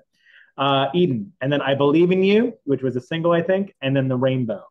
So Spirit of Eden, number 12. Very nice choice. Nice choice. My last few cuts, so I'm glad you were representing it there. I will not hurt you for cutting it. Okay, we are up to number 12. I'm going to go with Metallica and Justice for All. Nowadays, very maligned for the lack of bass, which honestly, I listened to it on headphones the other day for the first time in a long time, and I was like, I hear bass. It's not as bad as, in terms of that. Oh, fine. Carry on. Okay. I guess that's Jason Newstead somewhere. Getting angry with me for saying that. Well, he's the one who's mad, man. Yeah. Well, Anyway, I think this is actually for me the last great Metallica album. None of the albums after it, I have problems with them for different reasons or one or another. But this album is still really good, even if it's not quite up to the level of Ride the Lightning or Master of Puppets for me. It's still really great. I like how they do get a little proggy on some of these songs. Some of them are kind of long and intricate. They try some different stuff, and I feel like it really works. And I kind of almost wish that they'd done some more stuff like this album. The song I'm going to pick as number one is Blackened, which is one of my favorite Metallica songs. It's just relentless. Second would be the title track, which kind of fits that more proggy mode I was mentioning. And then I'd pick for the third song, Dyer's Eve, which is a really dark and interesting track. So yeah, number 12, Metallica, Justice for All. Cool. Great choice. Hey, Frank, do you remember when we did the Smiths ranking and we had the exact same number 24 pick? Like number 24, right? Just like weird. We did. Yeah. So, number 12. Just bump through the screen. Yes. So, and there's another connection, Greg, that's kind of interesting too. And now that I, know your kind of writing history as well. So yeah, the fourth album, the first one without Cliff Burton. This also has a cool Arizona connection because Jason Newsted, who was in Flotsam and Jetsam, who's based out of Mesa, Arizona. Yeah, the lack of bass on this one, I think, now and let me just elaborate on that a little bit more, because you wrote for Guitar for the Practicing Musician. Back then, there was a transcription in one of the magazines for one, and it had the bass part transcribed. And I remember sitting there with this on cassette tape back then, and I'm like, I see the notation on this page all tabbed out, and there was nothing to compare it to. Like, I think I'm playing this right, Obviously, a lot of it, followed the guitar lines, but one was such a breakthrough back then. The music video, the song itself, all over MTV, kind of just catapulted them, into just how big metal could be in the mainstream, so to speak. As you said, lots of changes, lots of movements, really long songs, proggy. I think that's what you're referring to in that. So number one is One, just because of just the history of that song. Harvester of Sorrow is going to be my number two pick. And the title track, and Justice for All, with that great intro and just sprawling, whatever that is, 9 minutes long. Yeah, so number 12 for me is Metallica's And Justice for All. Nice. And for those of you at home who also, like me, are really pissed off at that record for not having bass, because it is an awesome record and it's frustrating. There is a version on YouTube, and also I have it on my MP3 player, that someone went and put the bass on it and just played on it and mixed it into the tracks. And that's kind of the definitive version of the album. Have you heard And Justice for Jason? There's a YouTube. That might be it. It might be the same where thing. They actually just pump the bass. It might be the same thing. It's cool. Either way, that's kind of how I can roll with that record, because it just annoys me to no end how this story is what they were just trolling him, or just because there's no way they would. I don't know what it was. Or maybe it was the interesting amount of just the sheer amount of cocaine they were inhaling that made this sound like a great decision. I don't know what it was. I feel like this is the point too where, Master of Puppets was such a perfectly produced record. I feel like after this, they just kind of got in this habit every album of doing weird production choices that kind of to the detriment of the records. Weird snares, no bass, whatever. I don't know why they just didn't stick with what really worked. And nobody's going to mention. I forgot Jethro Tull. Oh, right, with the award, right? Yeah, everybody thought they were going to win the first metal Grammy, because One was just such an incredible song, and they got snubbed, and they gave it to Jethro Tull, who were at that point. I love Jethro Tull, but Jethro Tull metal, people were just outraged. Or Jethro Tull metal in the 80s. Yeah, that's kind of more the thing. Maybe in the 70s, I can understand their influence and power, but dang. Speaking of no bass, and speaking of the record that came flying at you was Red Lorry, Yellow Lorry's Nothing Wrong, which is a favorite. And I just saw the Sisters of Mercy the other night. I just want to just talk about for 2 seconds how Red Lorry, Yellow Lorry are better than the Sisters of Mercy. That's all I just want to say. And Sisters of Mercy had no bass on their show, which is why this came to mind. They had no live bass guitarist. It was just weird. No bass on a backing track either? A little bit. It was kind of there. There's a low end, but it was just lots of guitars, but no bass. a weird choice. As a bassist, and you're a bassist, come on, guys. I mean, I know you can do synth bass, but have something, right? Anyway, my number 11 is Isn't Anything by My Bloody Valentine, which may have no bass on it either, or it's maybe too low. This is a record that went up and down on my list, and I switched it even 10 minutes before saying it, one spot down from where it was, because it's such a divisive record in their catalog, and their catalog before this was divisive in itself. They came from what birthday party parodies to C86 kind of people, and this is the record where they do kind of come fully announced. Some people think it's their first record, even though they have EPs and things before this. And it kind of came out of a lot of stuff. It sounds like now we're getting into the Sonic Youth stuff, the Vaseline, the Mary Chain influences here, and I go back and forth in it because I like it. Sometimes I like it better than Loveless, and other times I'm like, shut up, Frank. Loveless is the better one. But it's just such a weird, broken record, and I love broken records. It's terrifying. It's a terrifying album. Try putting on headphones. It's got a lot of weird textures and panning choices and just sheer bludgeoning power to it. Yeah, definitely not the first shoegaze record. Definitely Dream Pop was going on around this time, but definitely a huge influence on this. I bet Creation, at the time, there were a lot of bands in this label kind of cultivating that sound. And it was super important for that. Yeah, it's not really beautiful, but there's some beauty on it. It just really just gets in your skin and kind of creeps. And that's kind of why I love it. But my favorite tracks in this one are When You Wake, You're Still in a Dream is my favorite song. My second favorite, Guys, whatever, Soft as Snow but Warm Inside. I think it's rad. And my third favorite is yeah, okay, cool. Yeah, great, and Justice for All. And then 3, it's Feed Me With Your Kiss, which is bludgeoning and powerful and awesome in this role. So Isn't Anything. Lower than I thought it was at number 11, but still in there. All right. Number 11 for me is the Serpent's Kiss. The Serpent's Egg, sorry. Wow. What am I thinking? Isn't that a Mission song? Is that a Mission song, The Serpent's Kiss? Yeah. That sounds like a Mission song. Yeah. I think so. I love sister stuff now. I'm sorry. That's all right. I love Dead Can Dance. They're one of my all-time favorite bands.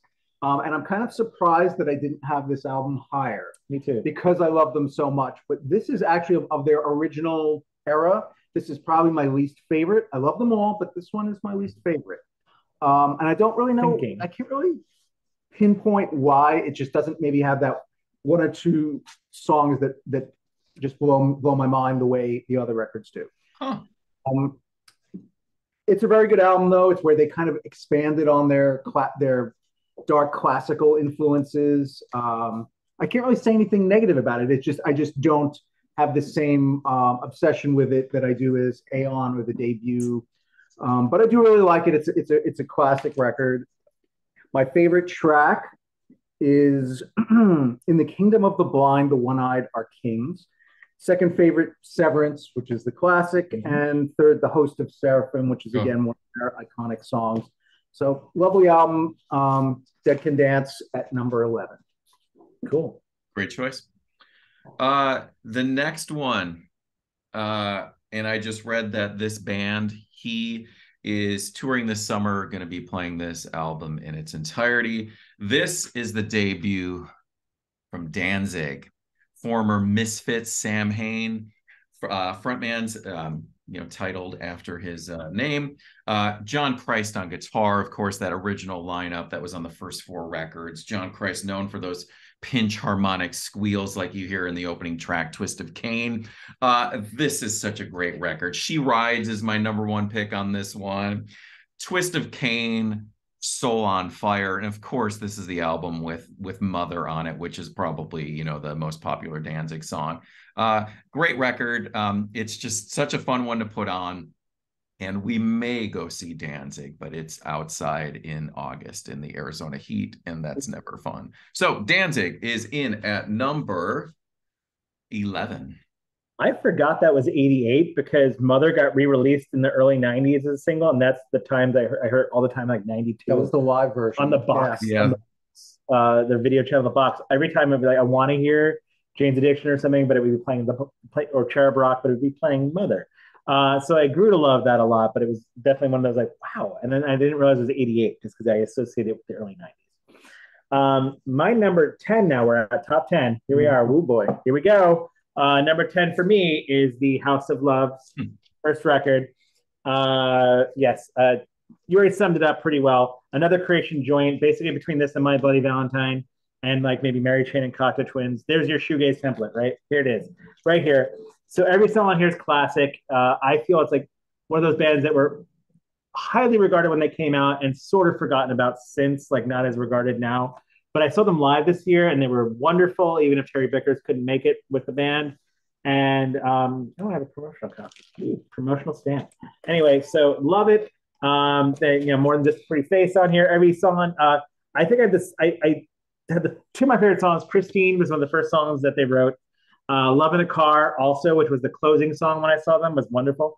And Happy is my third favorite, but it might as well just have been Hope. So the House of Love's debut record, number 10. Excellent. All right, top 10. So this is one I have some stories about. This is NWA, Straight Outta Compton, on cassette, which is the original cassette I burned in 1989, and that's the story behind it. This is the album that really got me into hip hop in a big way. But it was a year later, and the story was, for me, in the very early 80s, I'd heard a few things that I liked, like The Message by Grandmaster Flash. But then after that, I probably spent about 5 years where I kind of dismissed hip hop because it felt a little too spare to me. Most of the beatboxing type stuff, it just didn't really grab me. It was just there wasn't enough going on musically, maybe. And then in 1989, I went to a friend's birthday party. And one of my other friends, I'll give a shout out to here, his name's John Soto, who's very, very cool and hip to music. He brought a cassette of this and he stopped the party and he said, "Everybody, you got to hear this record. This is the most wild SH, you've ever heard." And nobody at the party had heard it. He took out a boombox and he put this album on. And from the very first moment, you're about to witness the strength of street knowledge. And then that horn sample comes in and then Ice Cube just starts rapping. Everybody was just like, holy, this is like one of the most amazing things I've ever heard. I was so excited about it that the very next day at work, I worked at the time for a metal magazine called Faces in New Jersey. And the same company put out I guess at the time, it was the only rap magazine in America. It was called Word Up. And they're right next door to mine. And it was just an editor. It was just one person. And I can only remember her name, but she was very sweet. I remember going next door to her and saying, "Do you have a Straight Outta Compton on cassette that you could lend me?" And she's like, "Yeah." And she lent it to me and I went home and I ripped it. And this is the actual rip I made then, Very which cool. I played to death. It's probably not even playable because I played it so much. We could put it on later. Unless you don't want to ruin it. Yeah. And it's a great album, but I think this also illustrates something me and Frank were talking about earlier today about how do you rate albums in terms of comparing an album where it's very consistent, but there's no like one or two like songs that are mega amazing, compared to an album that's sort of spotty, like has some filler tracks, but then a few tracks are so great that they elevate it.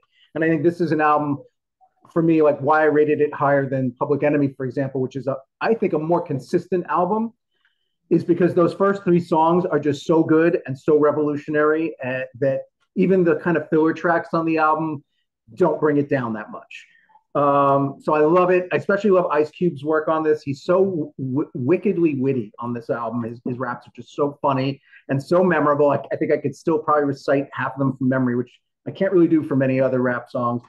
And nor should you on this screen. Well, no, I'm not going to. But also the use of, I think what I love about why I got into this so much, and then also discovered Public Enemy probably that same week, and Eric B. and Rakim, is because I love the use of samples and the emphasis on 70s funk and soul rhythms, which to me just was so much more exciting than the kind of more bare beatboxing stuff. So I love it. My favorite song is the title track. I'd still probably say it's my favorite hip hop song of all time. I just love it. I can never get tired of it. Second one is F the Police, which I'll just say it, 35 years later, it's just as relevant and timely, which you would hope it wasn't, but it is. And number three, Gangsta Gangsta, which is just so funny. So number 10, Straight Outta Compton. That's awesome. That tape is awesome. Very cool. Very cool. All right, number 10 for me. This one is you know, sometimes I consider an album, sometimes I consider it more of like a compilation. But it's still hugely important to me. I referenced it a little while ago. But that is U2's Rattle and Hum, a collection of new studio recordings post the Joshua Tree, recorded, you know, during the Joshua Tree tour, and a mixture of some live songs. I always wished that they would have culled this down to just the studio tracks and made like a kind of a mini album or an album of that. Obviously, it's a soundtrack to the accompanying film, which was just, I think, you know, landmark at the time. I remember buying my copy of that VHS tape at B. Dalton Bookstore. I remember it was in a little weird cardboard VHS, like kind of like a CD long box, but it was a long box for a VHS at the time. I don't know if I had seen any others, but uh, um, this includes a couple of my all-time favorite U2 songs. One of them being one of my absolute, which was originally recorded for the Unforgettable Fire album, and that is Heartland, which I think is just an incredibly amazing song. All I Want Is You is just perfection. And I also want to reference the Glenn Campbell cover that he did a few years before he passed, a stellar cover of All I Want Is You. And third favorite, Angel of Harlem, I think is just outstanding. But yeah, I always wish they would, you know, obviously we have, you know, streaming where we can, you know, and where we can just cull out the live tracks and make kind of like a burnt CD version of all those studio tracks. But I always wish they would release like a separate one with just kind of putting those all in sequence. So yeah, that's number 10 for me, U2's Rattle and Hum. And that's why it's not on my list, because I have the same problem with it, that I Yeah. think a great studio record and the live stuff, I just don't love live records. So it does have the same problem for me. I also want to just call it Van Diemen's Land for being an edge sung song that is beautiful and one of my favorite tracks. One. So it's not on my list. I even forgot that it came out in '88, but yeah, good choice. And I'm glad to hear it get some representation. My number 9 is, however you want to say it, Vivisect VI by Skinny Puppy. And it is one of their masterpieces, if not the most consistent record, I would say. You can argue this or Too Dark Park or Last Rites is kind of those are my general favorites. But this is like a throbbing, scraping, nasty, caustic little thing. Great EBM record. I haven't heard it in a long time, but then I went to go see them live a couple weeks ago, and it made me re-fall in love with them again. And I've been listening to a lot of their catalog. And to me, actually, their earlier records I don't find consistent. The early couple records, actually, sorry, the first two I find to be great danceable EBM track records. Then they kind of got a little more like wavy. Some tracks are great, not the, but this is a fully great record all the way through. My favorite songs on here are the massive single "Texture."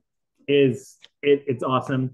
The opening track of VX Gas Attack is great, and Dog Poo. Dog Poo is my third favorite off this record. So Vivisect VI by Skinny Puppy, number 9. All right. Cool. Number 9 for me is the second album by For Against, December. Beautiful album. This was a band that I feel kind of kept the flame of American post-punk alive at a time in the 80s when it was really scarce in America. Just wasn't many bands really doing British kind of sounds. What I like about it too is it mixes the British post-punk sort of like pure sound with jangle, like REM Church kind of jangle, and a little bit of the Paisley Underground feel. It's just a really beautiful mix. Jeffrey Running's vocals are wonderful. Big shout out to the guitarist Harry Dingman the third, who's, you know, chiming arpeggios on this album are just lovely. I will say a little anecdote that I always think of when I think of this album. The greatest compliment I ever got when I was in my previous band, Bell Hollow, when we played one of our early shows. My friend Ed came to the show and saw us for the first time, and he watched us. And after he walked up to me when I was, you know, packing up my stuff, my pedals and stuff, and he said, "Hey, you know what that reminds me a lot of the you guys, your sound, your guitar sound reminds me of For Against December." And I like got down almost on my knees and said, "Thank you." That was such a great compliment because his tones on this album are just beautiful. Not really much else to say about it. It's a great album. If you haven't heard this band, check them out. Yeah. My favorite tracks are The Effect, really good tune. The title track, December, which is wonderfully hypnotic, and Paper Whites. Yeah. So four against December at number 9. And I think I also said that about you. That and Sad Lovers were the two guitarists that I thought you had a lot in common with Bell Hollow. So yeah, great choice. Right on. Number 9 for me. This is the third album from Queensryche, Operation Mindcrime. Cool choice. Yes, the Bellevue, Washington, I guess you could call them progressive metal band. This is, I listened to this so much while preparing for this video, driving around. So much great stuff. For those unfamiliar, it's a concept album. Just to kind of quickly summarize it, a drug addict that gets manipulated or brainwashed by, I guess, maybe a cult leader into becoming an assassin. That's a super generalized version of it. They did follow this up with a sequel in 2006, although it's not very well regarded. Massive arena choruses on this album. I had a really hard time picking favorites on this one because from front to back, it's so good. The Needle Lies is my number 1 favorite song. I Don't Believe in Love, The Eyes of a Stranger, but there's so many great ones on this one. I love the whole early era of Queensryche, all the way through Empire, the follow-up to this one. So yeah, that's my number 9, Operation Mindcrime. Operation Mindcrime. I saw them on that year, the following year, on the same tour with Metallica touring at Justice for All, and they were great. So it was just interesting. Those 2 albums made me think of that tour. Yeah. Nice. Excellent. Number 8 is an album that when I made that little quick shot list for you years ago, it was my number 2, and this hurts to put at number 8. Damn. Number 8, Nothing Shocking.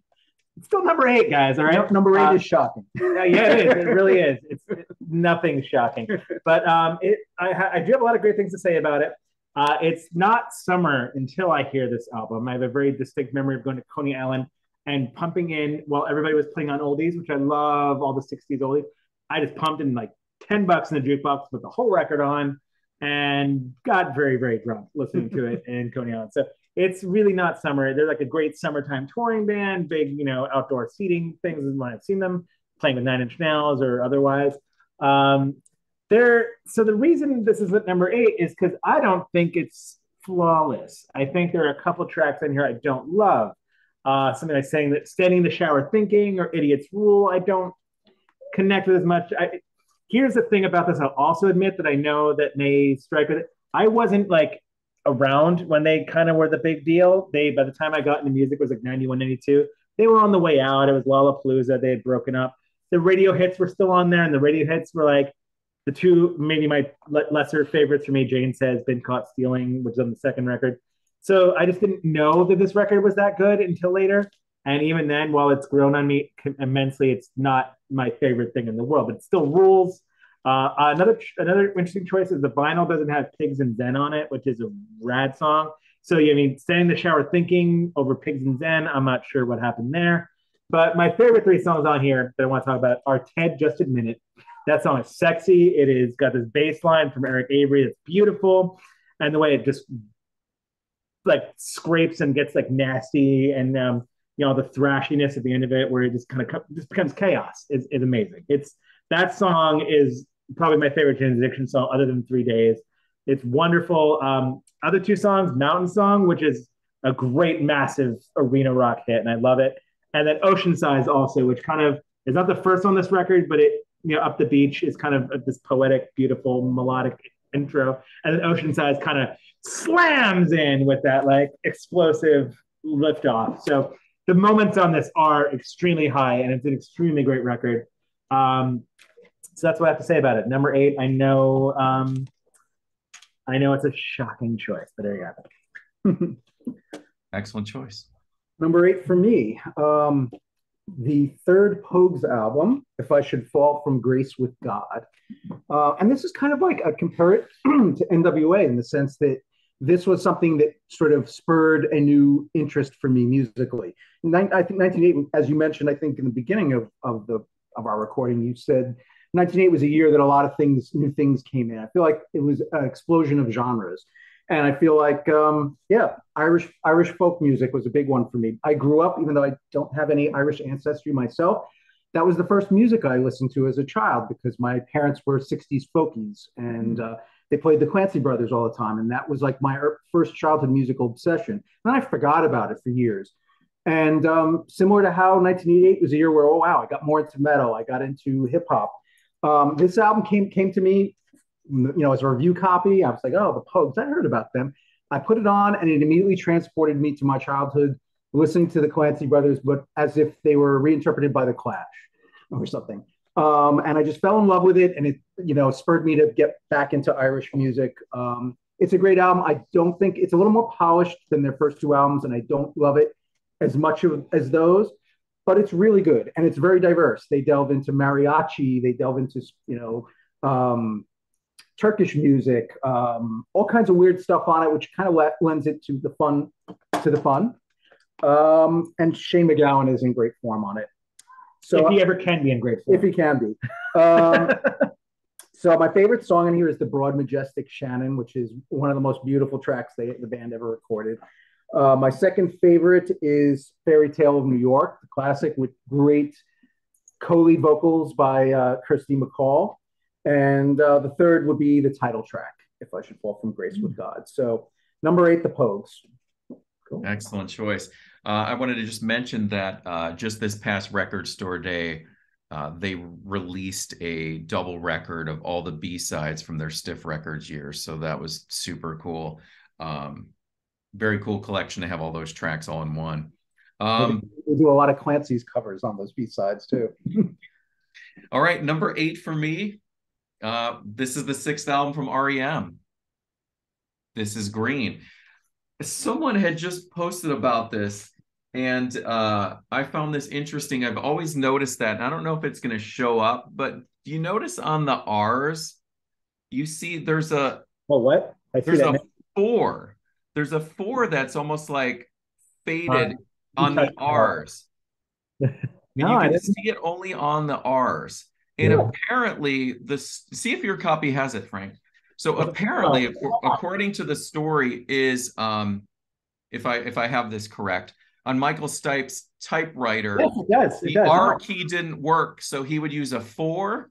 So they kind of tied that in on the cover when they actually put that together. I never noticed that. Isn't that bizarre? It's bizarre.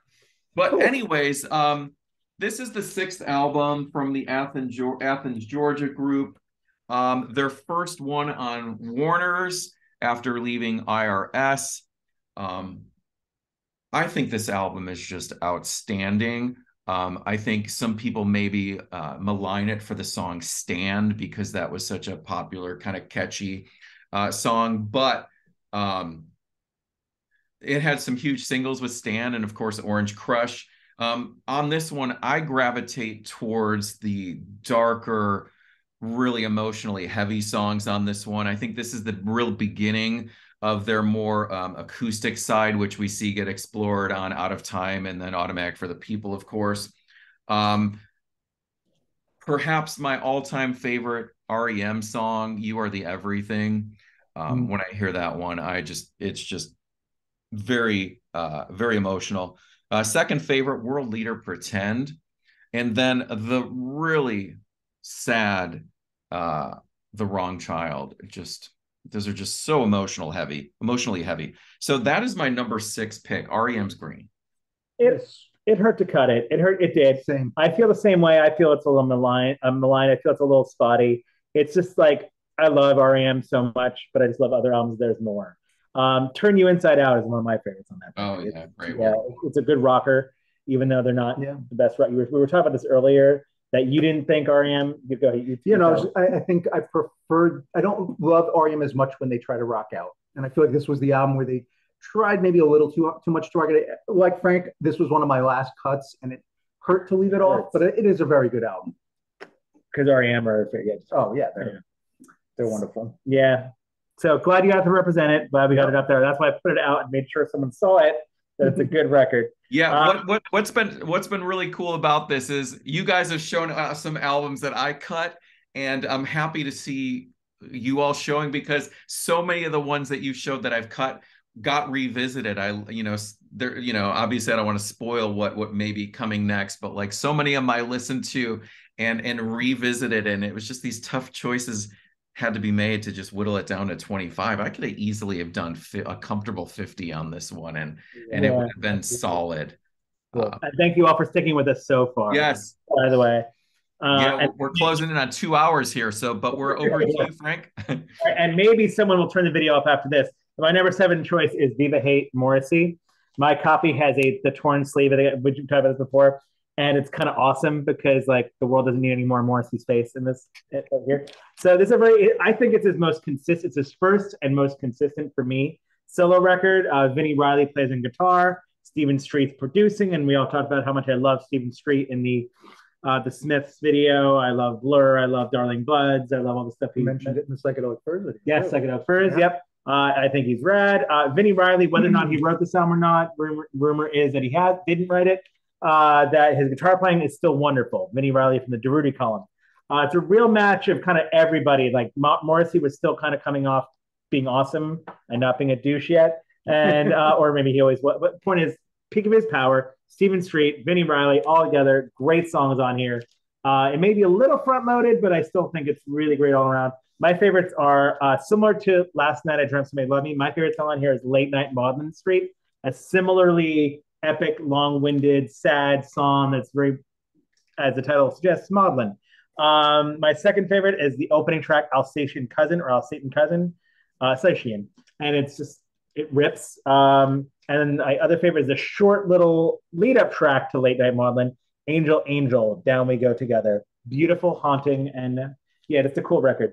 So it's sad. I like other records of his after this, but this is really the best one. Number 7. Very nice.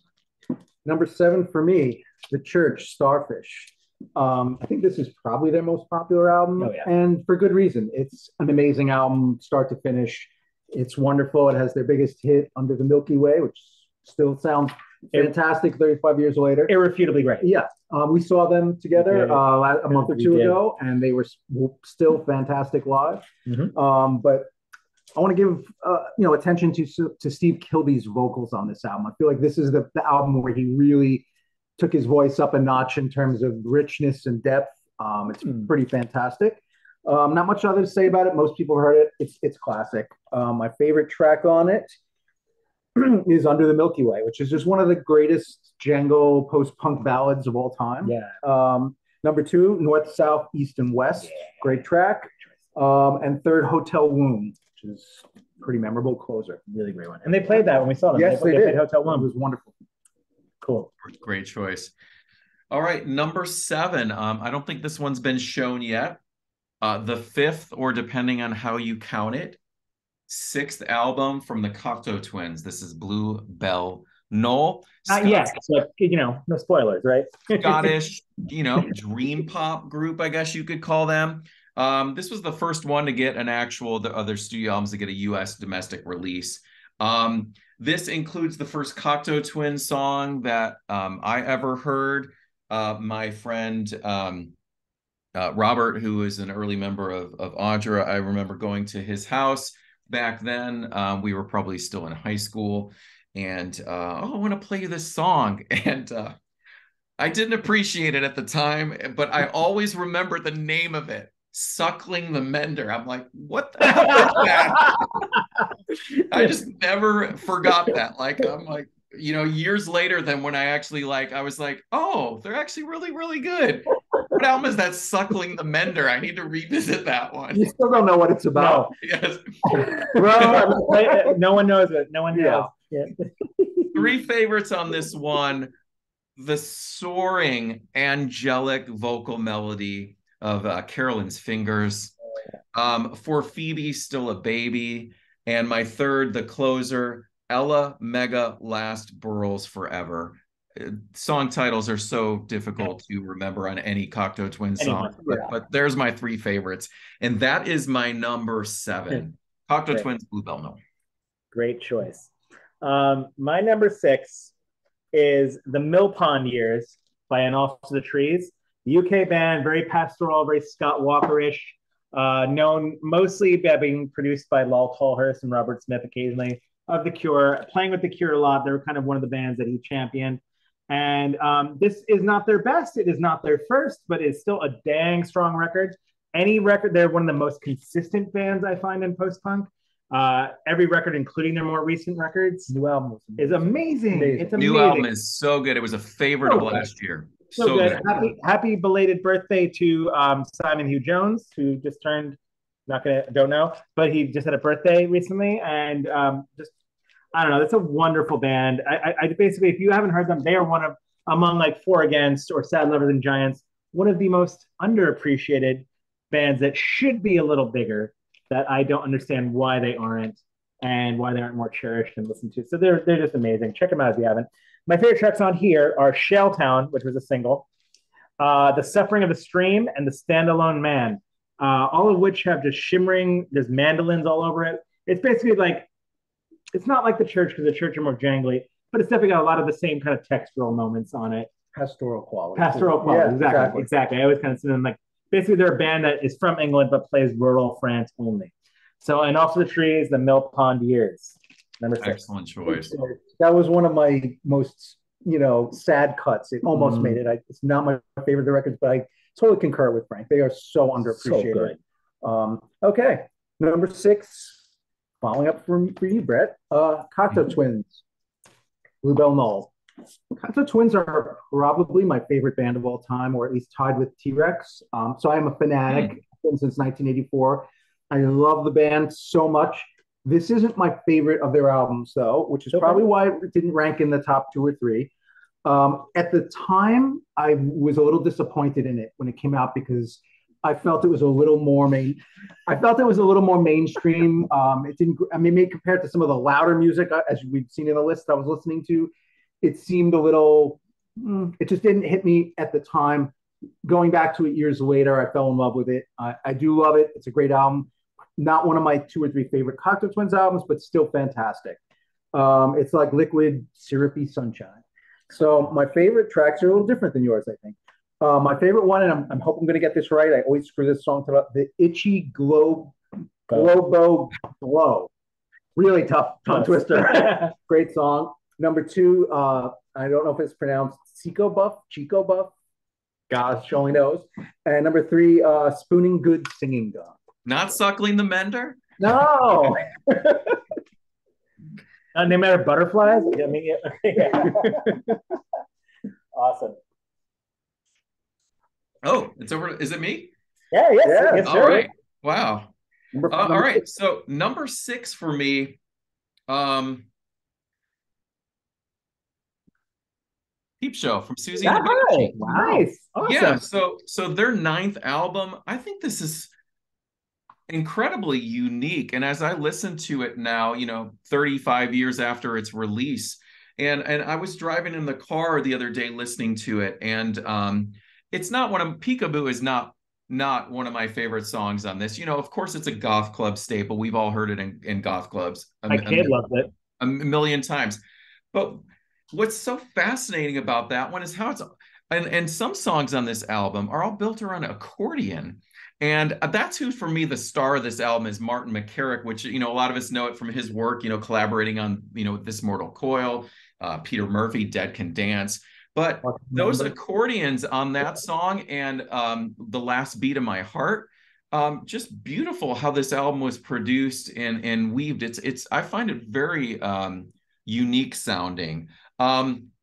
Favorite songs on this one, The Last Beat of My Heart, absolute number 1. As I mentioned, built around the strings, the accordion, and those toms.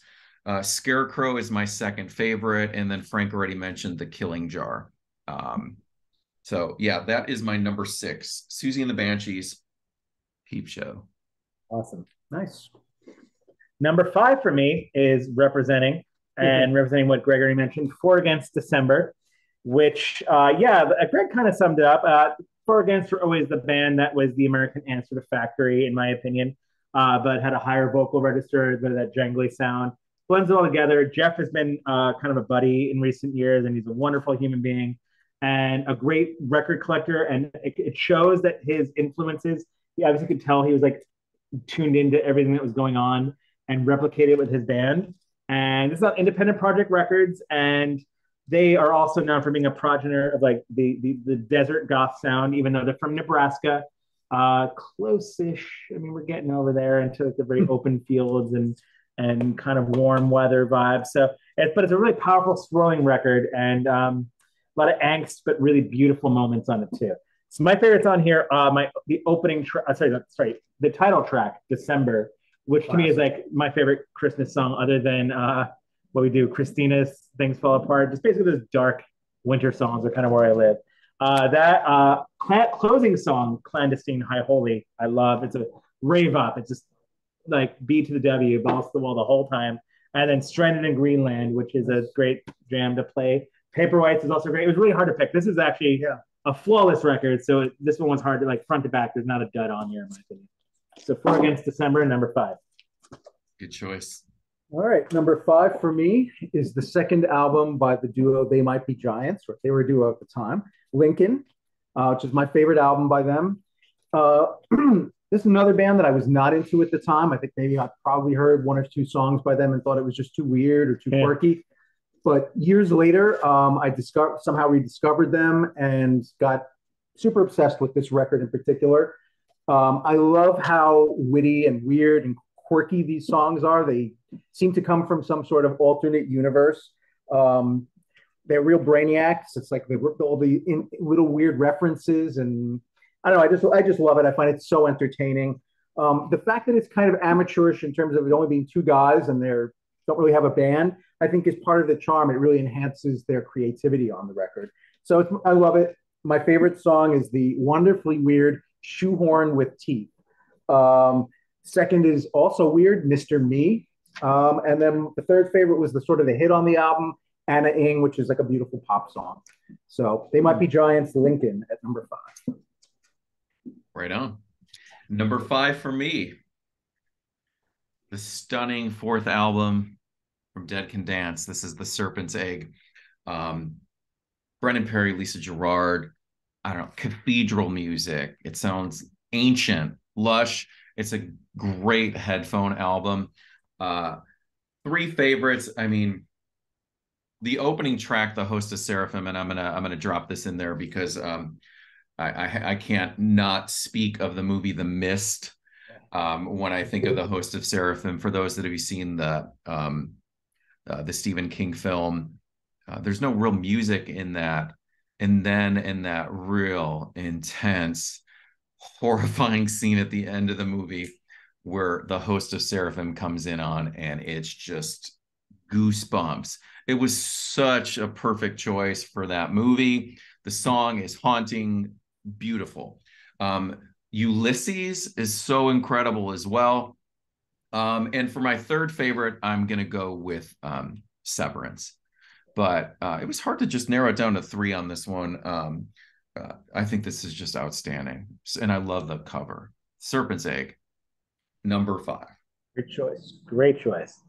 We're getting into the point where I think we're going to be repeating some of our stuff because we're just kind of at that point now where these are all just great records. I think you're right. Number 4 for me is The Church of Starfish, a triumphant masterpiece. You kind of said the same thing that I did. It's not my favorite Church record. I kind of prefer Seance or Priest Equals Aura or things like that. But this is a wonderful, wonderful album. The most commercial, but also without trading in anything. The records, some moments afterwards, may have like tried to cash in on this. This was the one, the lush quality of Steve's voice on this one, the songwriting. You have a moment from Marty singing Spark and Peter with another song. So you have a little bit like they're still switching around who's singing, who's doing what. It's really pretty. It's shimmering, and it has still a lot of fire behind it. My favorite tracks off this one are we haven't talked about Reptile. Reptile is one of my favorite bass lines of all time. Great. It is a song. I love Milky Way, but Reptile to me is the hit off this one. Second favorite is Destination, the opening track, Yeah, which they played also when we saw them.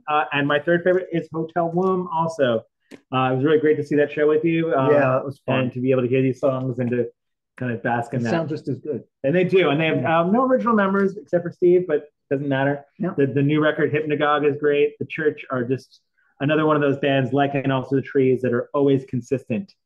Even when they have a dip, it's still like a damn good record, just not their best.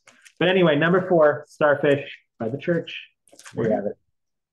Number 4 for me is an album you mentioned earlier, Brett. The brutal masterpiece, South of Heaven by Slayer. My second favorite metal band, probably after Black Sabbath. I just love Slayer. This album got a little like heat from fans because, as you noted before, tempos are much slower than Rain and Blood. But I love that about it. I think it's not going to be Rain and Blood, but I admire the fact that they made like the fastest, gnarliest thrash album ever up to that point, and then they said, "Well, what are we going to do afterwards? We have to do something a little different." I think it's fantastic, start to finish. It's eerie, it's brutal. The riffs are monstrous.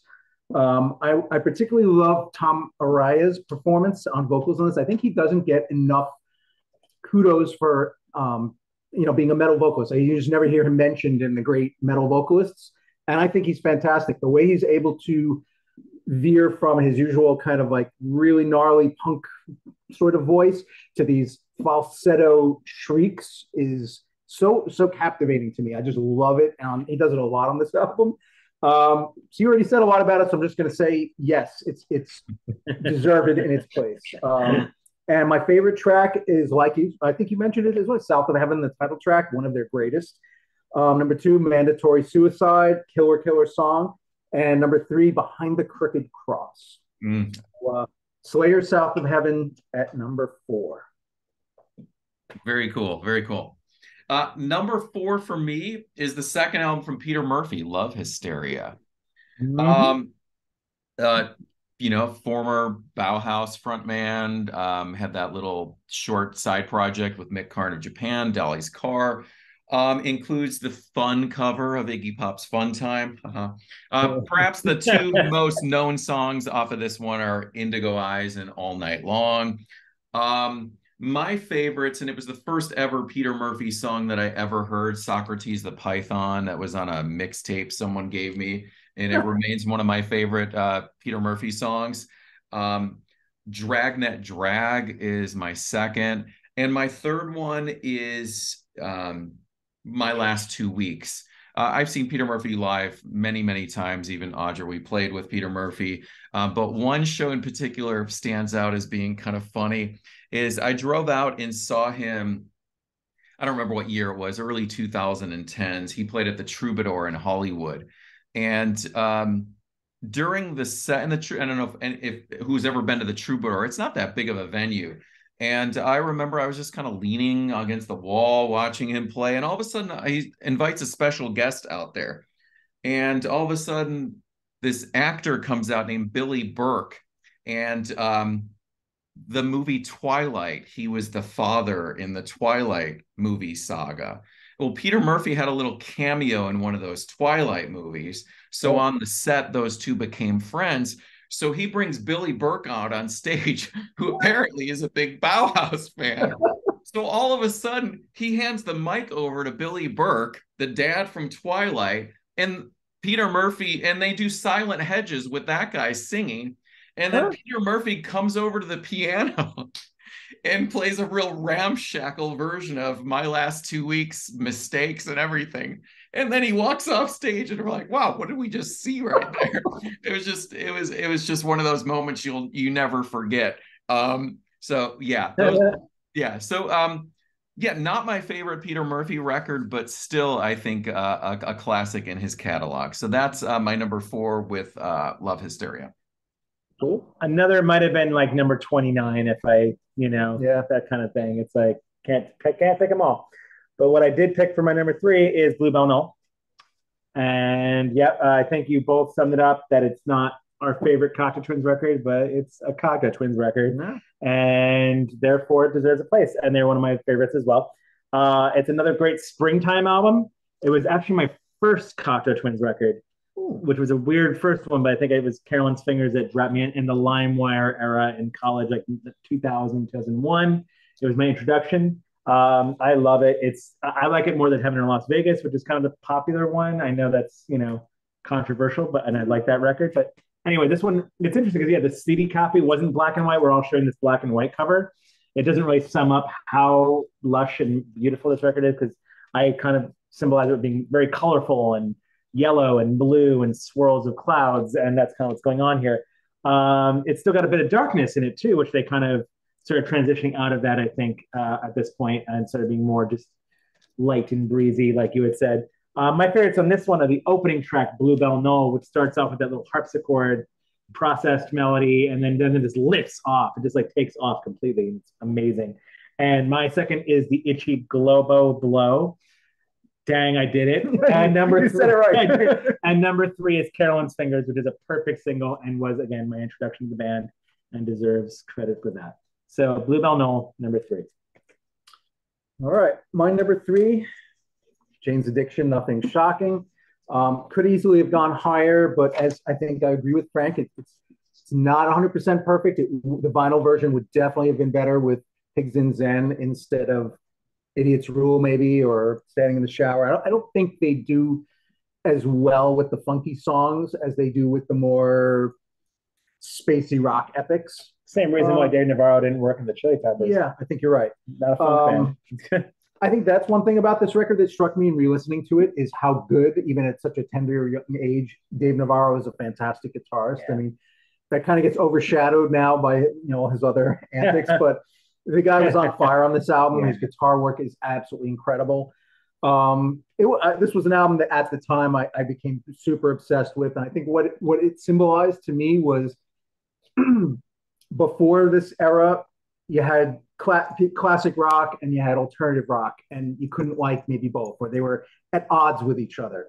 And this was an album where, even in the days before Smashing Pumpkins or Nirvana or whatever, or hadn't really become big, this album married those two things and said, we can do them both and we love them both and we can make something interesting out of both of them. It was like, oh, you can have an album that mixes Led Zeppelin and Susie and the Banshees, and it's amazing.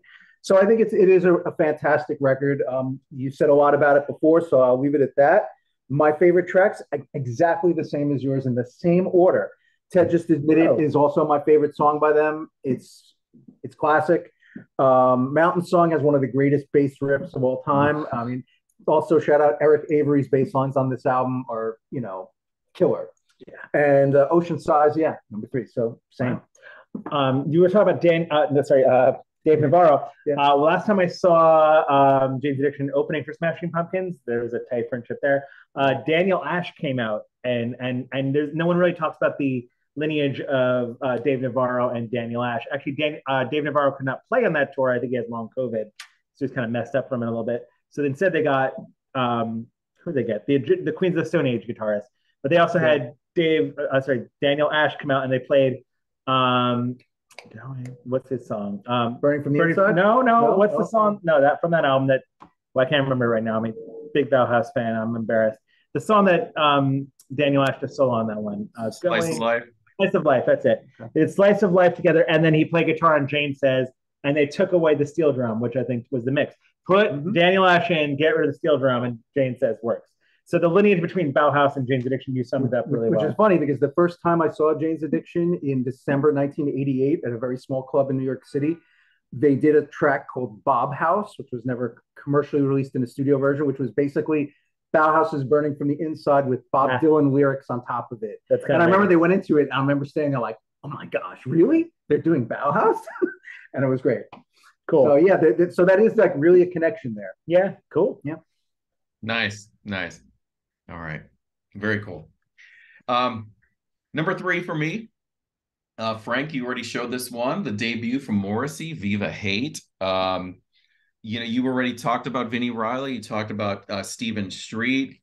I'm just going to dig in right into my favorite songs on this one, which you've already kind of talked about one of them. My absolute favorite Morrissey song, Late Night, Maudlin Street. We talked about Back to the Old House in our Smiths ranking, and I had mentioned something to the effect that how great that song captures um, the feeling of revisiting your childhood home where you grew up and you have all these formative memories. And when you revisit that, and it's just like you're almost like, I don't know, on an alternate dimension layered to your past, and how emotional that is. And a Late Night Maudlin Street has that same vibe as well. It's long, sprawling, and the self-deprecating humor in the lyrics. You know, me without clothes, a nation turns its back and gags. It's just, it's so witty, and it's such an interesting produced song. The sounds in it, outstanding. And then yeah, there's so many great moments on it, but I'm going to just mention the two real popular ones. Every Day is Like Sunday is just such a great one, and Suede Head also just excellent. So yeah, number 3 for me is Morrissey's Viva Hate. Nice, awesome. All right, my number 2, as you already mentioned, I said it was going to be up here, and I promised it was. Is Mighty Lemon Drops, World Without End, with the nice sound sticker chilling out here, number 499. Yeah, it's their second record.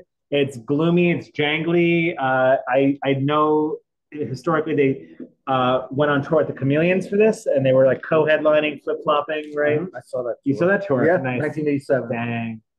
Oh, I also want to say, yeah, by the way, I was 6 when these records came out. So when you guys saw this, that's the reference point here is, yeah, that's awesome. I saw them in London in 1986. Wow. At the ICA. It's on the C86 thing. But yeah, go ahead. Yeah, so this record is just wonderful, and I love it. And I think it's fully formed. So kudos to you, Sarah Aquari Helm, for also loving this record and being in the top 5. It's my number 2. And my favorites on here are Hollow Inside, which when I'm playing a post-punk DJ set, has to be in there. Hollow Inside, just the way it comes in, slow, burning embers kind of vibes, and just kind of hits hard. The chorus lifts up. It's intense. Opening track, Inside Out, is a jangle pop favorite. And then, like Brett said, Closer to You, with its drum choices, the atmosphere, obviously Joy Division influence. It's wonderful. I don't think any other Lemon Drops album is as good as this one before or after. So this is their most fully realized work. World Without End by the Mighty Lemon Drops. Super choice. In fact, you guys have inspired me. I'm going to go back and listen to that. I haven't listened to that album in a very long time. Yeah.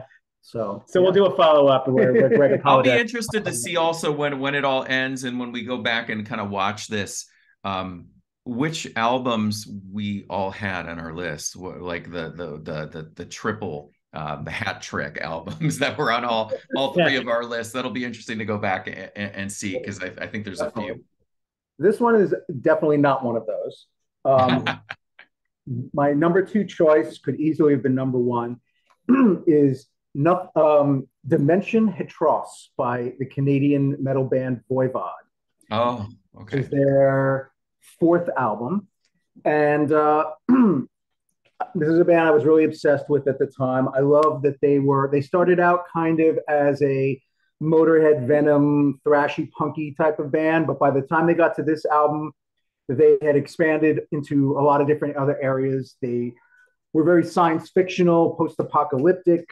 They had incorporated a lot of prog influence. They were really listening to early Pink Floyd, King Crimson, especially with the guitar, Van de Graaff Generator. They were also listening to stuff like Bauhaus and Killing Joke. And you can hear all that on this album. It's really different. It's very unique. The guitarist, the original guitarist, Denis Piggy, was his nickname, Demore. He's now deceased, unfortunately. He was one of the great unsung guitar heroes of metal, in my opinion. He puts on a clinic on this album of dissonant minor key chords that just send you into a different dimension. It's an amazing album. It's musically complex, but it's also really catchy. Yeah, I love it. My favorite track on here is Tribal Convictions, which is a song about an alien guy coming on a spaceship to a planet where he gets worshipped by the local aliens. Second favorite is Chaos Mongers, and third favorite is Experiment. So number 2, Voivod, Dimension Hetros. Very cool. Is that a UK pressing? Let us see. It is a German pressing. Oh, okay. Yes, and it's not. I became friends with the band through interviewing them so many times, and yeah. So yeah, I don't know how I ended up with a German pressing as a promo from them, but that's what I ended up with. So cool choice. This is number 2, right? Yeah, getting there. All right, so here's one of the hat tricks. The Church's Starfish. In at number 2, the 5th album from the Australian band. A breakthrough here in the United States with Under the Milky Way. That song had a whole second life when it was in Donnie Darko. The tours on this, just kind of tying into some other thing. The tour had Peter Murphy as the support slot, and then another leg had Tom Verlaine from television. Still going strong. This is one of the few bands that have been around as long as they have. Their first album, Skins and Heart, came out in 1981. They've never really taken a break. I mean, they're on the in the 25 plus albums at this point in time. Steve Kilbey, as you guys mentioned, is the only original member that's left. Hypnagogue, as Frank mentioned, 2023, a really great record from this year. The whole album, I think, is just excellent, except the one song that always stands out as just being a bit doesn't fit for me is, and I do like it on its own, but Spark, the Marty Wilson Piper vocal. I just feel like that song just takes me out of the moment of the flow of the album. But I do love the Peter Koppes song, New Season. I think that one is so great. Favorite tracks, I'm going to go with Under the Milky Way. It's a song I often teach my guitar students because it's just so beautiful. I never get tired of it. So great. North, South, East, and West. I think, Greg, you mentioned that one. Yep. And then Frank, you mentioned Reptile. Great. The bass line of North, South, East, and West is so good. How it bobs and weaves around it, just killer. Not Under the Milky Way. Starfish is my number 2. Years ago, I just want to mention, years ago on the channel, I did a church ranking, which is outdated at this point, with my friend Robert Dean Lurie, who wrote Steve Kilbey's biography. I will be revisiting that hopefully soon to include the albums after, I think, Untitled number 23 at that time. So great band, The Church. And I've seen them a few times over the years. The most recent one was Sarah and I, we talked about this in the Furs ranking video. Sarah and I drove up to Flagstaff, which is northern Arizona. Arizona is unique in its kind of geography, but you can drive just an hour and a half north or whatever, and you're all of a sudden in forests. And Flagstaff is much colder, lots of green forests. And there's a little amphitheater out in the woods. And we saw The Church open for the Psychedelic Furs. And it was just incredible. Sitting under the stars and hearing Under the Milky Way was just unforgettable. So great memory. So that's my number 2. All right. So yes. So we're at number 1. Now comes the reveal of our guesses for each other's pick. So Frank, you're going next, right? Yeah, do you want to put my pick or you want me to hold mine up? Yeah, well, let's just do it as those come. So, Greg, why don't you show what you think Frank's number 1 is going to be? I was wrong. I thought it might have been 4 Against December. Thought about the shirt? Is that what you think? Well, yeah, and I just know you love 4 Against, and I figured, top 5. All right. Okay. All right, I'm going to go with this one, and I have a good, strong feeling about it. And, Frank, I mean, we kind of were talking about this, but I didn't know that was going to be it after it, but I feel pretty good about this now. You are correct. All right. You're correct. There it is. You did say it, though, and we have been, it's a theme of this whole video, is that, yes, it is not my favorite Dead Can Dance album either, but it is still, any year Dead Can Dance put a record out, it's probably the best album that year. It's going to, Them or Cocteau Twins, they're going to battle each other out, or The Cure. Like any one of those 3 bands, if you put an album out that year, you're probably going to win. So that's kind of it's just a rule next time we go through one of these. Anyway, I think it's front loaded. I might argue, actually. It's got my favorite songs on the front side, but it's a fully informed concept. It has a really great mix of experimentation, and they write some of their most accessible songs on top of it. So you mentioned The Mist, so you already covered that. But my other favorite trivia moment about this one is that Severance appeared in Miami Vice. I know, right? It's like you might as well throw it in License to Drive while you're at it. And All right. Appreciate it. So my favorites on this one have already been talked about. The Host of Seraphim. It's stunning. I tend to be generally a Brendan Perry fan, but this is Lisa to me's defining moment. I think the most chilling and haunting moment. All the Gregorian chants swirling in the background, but with her vocals soaring over top. Chills, chills. Second favorite, Severance, the Miami Vice theme song. And number 3, which is one I chose for the Dream Pop Cherry Stars Collide collection, and The Kingdom of the Blind, the One-Eyed Arcanes. So yes, Dead Can Dance, the Serpent's Egg. Oh yeah, the cover is like an aerial photo. It's the idea. It's an aerial photo of this landscape. It took me a while to figure out what the hell it was, but yeah, so it's very serpentine, but the green kind of makes the correlation. Love it. Yeah, there you are. Serpent's Egg. All right. So Greg, you are next with your number 1. Frank, why don't you take your stab at what you think his number 1 is? I had the Red Temple Spirits album for number 1, and this is a very educated guess. I have a feeling you're right on that. I had Greg. Right. Greg will tell you why if I'm right. Yeah. So I know I'm wrong, but I was close. Oh yeah. Yeah, that's not a bad guess either. That easily could have in any other year been number 1. So yeah, good choice. All right. Well, Frank was correct. My favorite album of 1988, one of my favorite albums of all time, is Dancing to Restore an Eclipsed Moon by Red Temple Spirits. And this is the original Gatefold's vinyl copy. Beautiful. And here is the rare cassette version with a different cover from the same period. It looks more like a Savage Republic cover. Yeah. I think it was designed by Bruce from Independent Project. Cool. Really unique and underrated band. They kind of mix, as you guys noted, both because you guys had this, and it was a trifecta album. We both all had it. Mix kind of post-punk, psychedelia, goth, goth hippies, psychedelic druids, whatever you want to look at them. That I love the use of flute and percussion that kind of enhances the theme of the album, which is Native American mysticism. I think it just works beautifully. I saw a thing the other day about a meme where people were picking albums where the cover reflects the music within the best. And I think this is one of those albums where you look at this cover, and I think that tells you exactly what vibe you're going to get from this album. 100%. It's so dreamy. It's so tribal, mystical.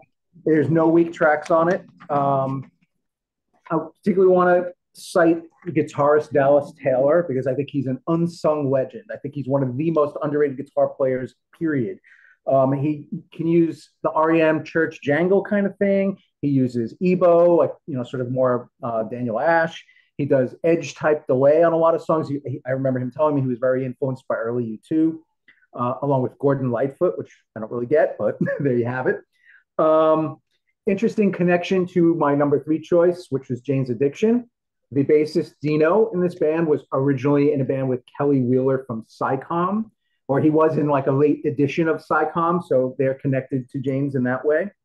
I think there's also really interesting how they tap into a late 60s psychedelic feel with like 13th Floor Elevators, Syd Barrett. That's really on here, which kind of sets it apart from a lot of the other stuff from the time. Did they cover Nile Song? Yeah, and they cover the Nile Song by Pink Floyd on this, and on their second album they cover Set the Controls for the Heart of the Sun. So that's very much a touchstone. I became really obsessed with them. I just want to mention I'm not sure how I got this. This album came out in late '88, but I think it was sent to me by Fundamental, who was their distributor in early '89. And I wrote them back because I had never heard of the band. I put it on. I was like, oh my God, this is my new favorite band. I wrote to them, and the bassist Dino, who was working for the label at the time, wrote me back. We became friends. And then later that year, '89, I ended up hosting them on their first tour. And I still have great memories of like my mom making them tea and my grandma hanging out with them, and really funny stuff. And then early 1990, they did their Soul U.S. tour, which I was the Northeast tour booker for. And I went on tour with them. It's the only time in my life I've actually went on tour with a band, just from town to town, and I had a blast. They were one of the best live bands I've ever seen in my life. And I kind of I was the kind of thing where I would drag other people along. So you have to see this band. They're so great. So I love it. Songs you picked and you picked were great. My favorite is the opening track, Exorcism / Waiting for the Sun, which perfectly sets the mood of the album. Number 2, Dreaming's Ending, which is great. Love the flute.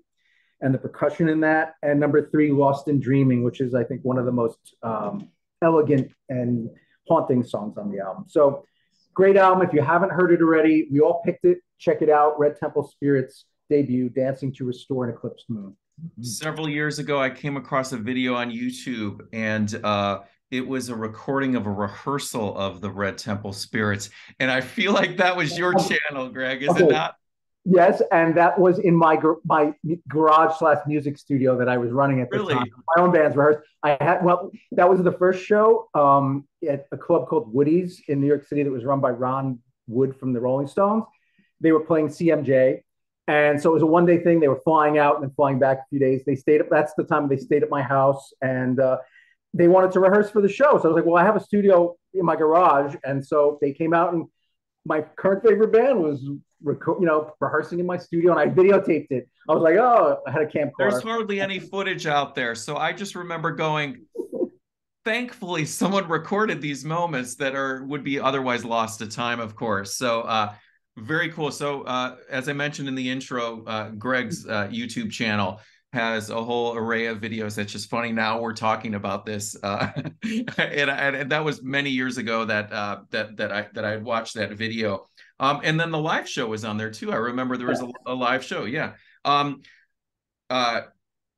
SciComm is one of my favorite releases of all time. So, and I know Dino went on to work for American Recordings with Rick Rubin. That Red Temple Spirits, those two records are so good. Frank may remember I did back in 2020 and some of 2021, I did a bunch of acoustic live streams. And I did a version of Alice. That's my favorite Red Temple Spirits. Nice. Beautiful track, but how great to see that we collectively all chose that album. I should have known better that was going to be your number one. I mean, it's relatively obscure too. So the fact that all three of us picked an album that many of your viewers probably never heard of. Even goth people, like the goth fans don't. It's still underrated amongst goths, in my opinion. Yeah. Very cool. All right, I guess it's me, huh? All right. You're up. Yeah, Frank's all. Yeah, of course. I mean, go ahead. I guess Nick Cave, Tender Prey. Wow, I picked nothing shocking. This is an educated guess only because you're on the record for you're like the James Addiction fan. Yeah. So this band and was highly influential on kind of my musical growth. It showed how in addition, in conjunction with like Joy Division, how the bass guitar could be used as a melodic instrument and the foundation and the glue of songwriting. This band also showed the eclecticism that an album doesn't have to always sound the same every song. So it's a total mixture of styles, but of course, Jane's Addiction, nothing shocking. And then that great photo on the back. I had that poster. I still have a Subway size poster of both that, the first album, and Ritual de la Habitual. Now, this isn't my favorite Jane's Addiction album. I prefer Ritual de la Habitual, the second. They're the third album, if you count the first one, which most Jane's Addiction fans count the Triple X as the debut. But their major label debut is nothing shocking. Eric Avery's bass lines, Up the Beach, Ted Just Admit It, Summertime Rolls, Mountain Song, Pigs and Zen, which you guys already mentioned is not on the record. But the bass, it's those songs are all depend on that bass groove. I seem to remember that Mountain Song was one of the first things that Perry and Eric Avery played and kind of riffed on when Eric Avery got together with Perry to possibly play in SciComm after that kind of fell apart. Angela Moore, Chris Dowd, and Flea from Angela Moore and Chris Dowd from Fishbone and Flea from the Red Hot Chili Peppers play on Idiot's Rule. This is just such an important record, such an important band for me. I've seen them many times. I've seen the side projects and all kinds of stuff. Recently seeing them, one of the biggest kind of things is, for me, is just the Eric Avery connection. because he was such an important musician to me. And just the fact that they were able to reunite once again this past year, and seeing them on stage back in October, November of last year, and just seeing him and Perry's interaction on stage, and the fact that now Eric Avery is officially left Garbage is such an incredible sign. And on this tour, they did a brand new song, which sounds incredible from the YouTube footage. So the fact that we are going to all signs point to some new music from an Eric Avery, Jane's Addiction. So with that being said, favorites, Jane Says. I mean, I know that sounds cliche, but an incredible, we've taken trips to LA, my brother and I, back in those days, just to kind of walk those streets and kind of suck up that Hollywood vibe. St. Andrews, which is referenced. It's such a great story. And I always kind of think of this song as like, there's Caroline Says 1, Caroline Says 2 from the Velvet Underground and from Lou Reed. And Jane Says is kind of in that same kind of lineage of a Says song, so to speak. The beautiful guitar, acoustic guitar, the steel drum, the vocals, it's just a perfect song, and just great storytelling. Mountain Song, incredible bass line. It's one that I love to teach, just because it's so that repetitive nature of it is just so intriguing. And Stephen Perkins' drums are always just incredibly stellar. And number 3, Summertime Rolls. It's just a perfect song. And Frank, you mentioned Summertime being a summertime album. There it is. But yeah, I love it. That's my number 1 album, Jane's Addiction. Nothing shocking. Yeah. All right. So we are 2 minutes and 45 seconds. We've all run down 25 albums here. Hopefully you guys watching, you stuck it through to the end. And just a reminder that to check out the links for both Frank and Greg in the description, as well as our playlists. And we'll be back. And since we were discussing Nick Cave earlier and Cocteau Twins, maybe we shall plan some nice album ranking from one of those artists coming up collectively, because we could, we'll figure that one out. But anyways, thank you guys for joining me. And yeah, that's it. Thanks, guys. Thank you so much. Soon. Bye, everybody. All right, bye.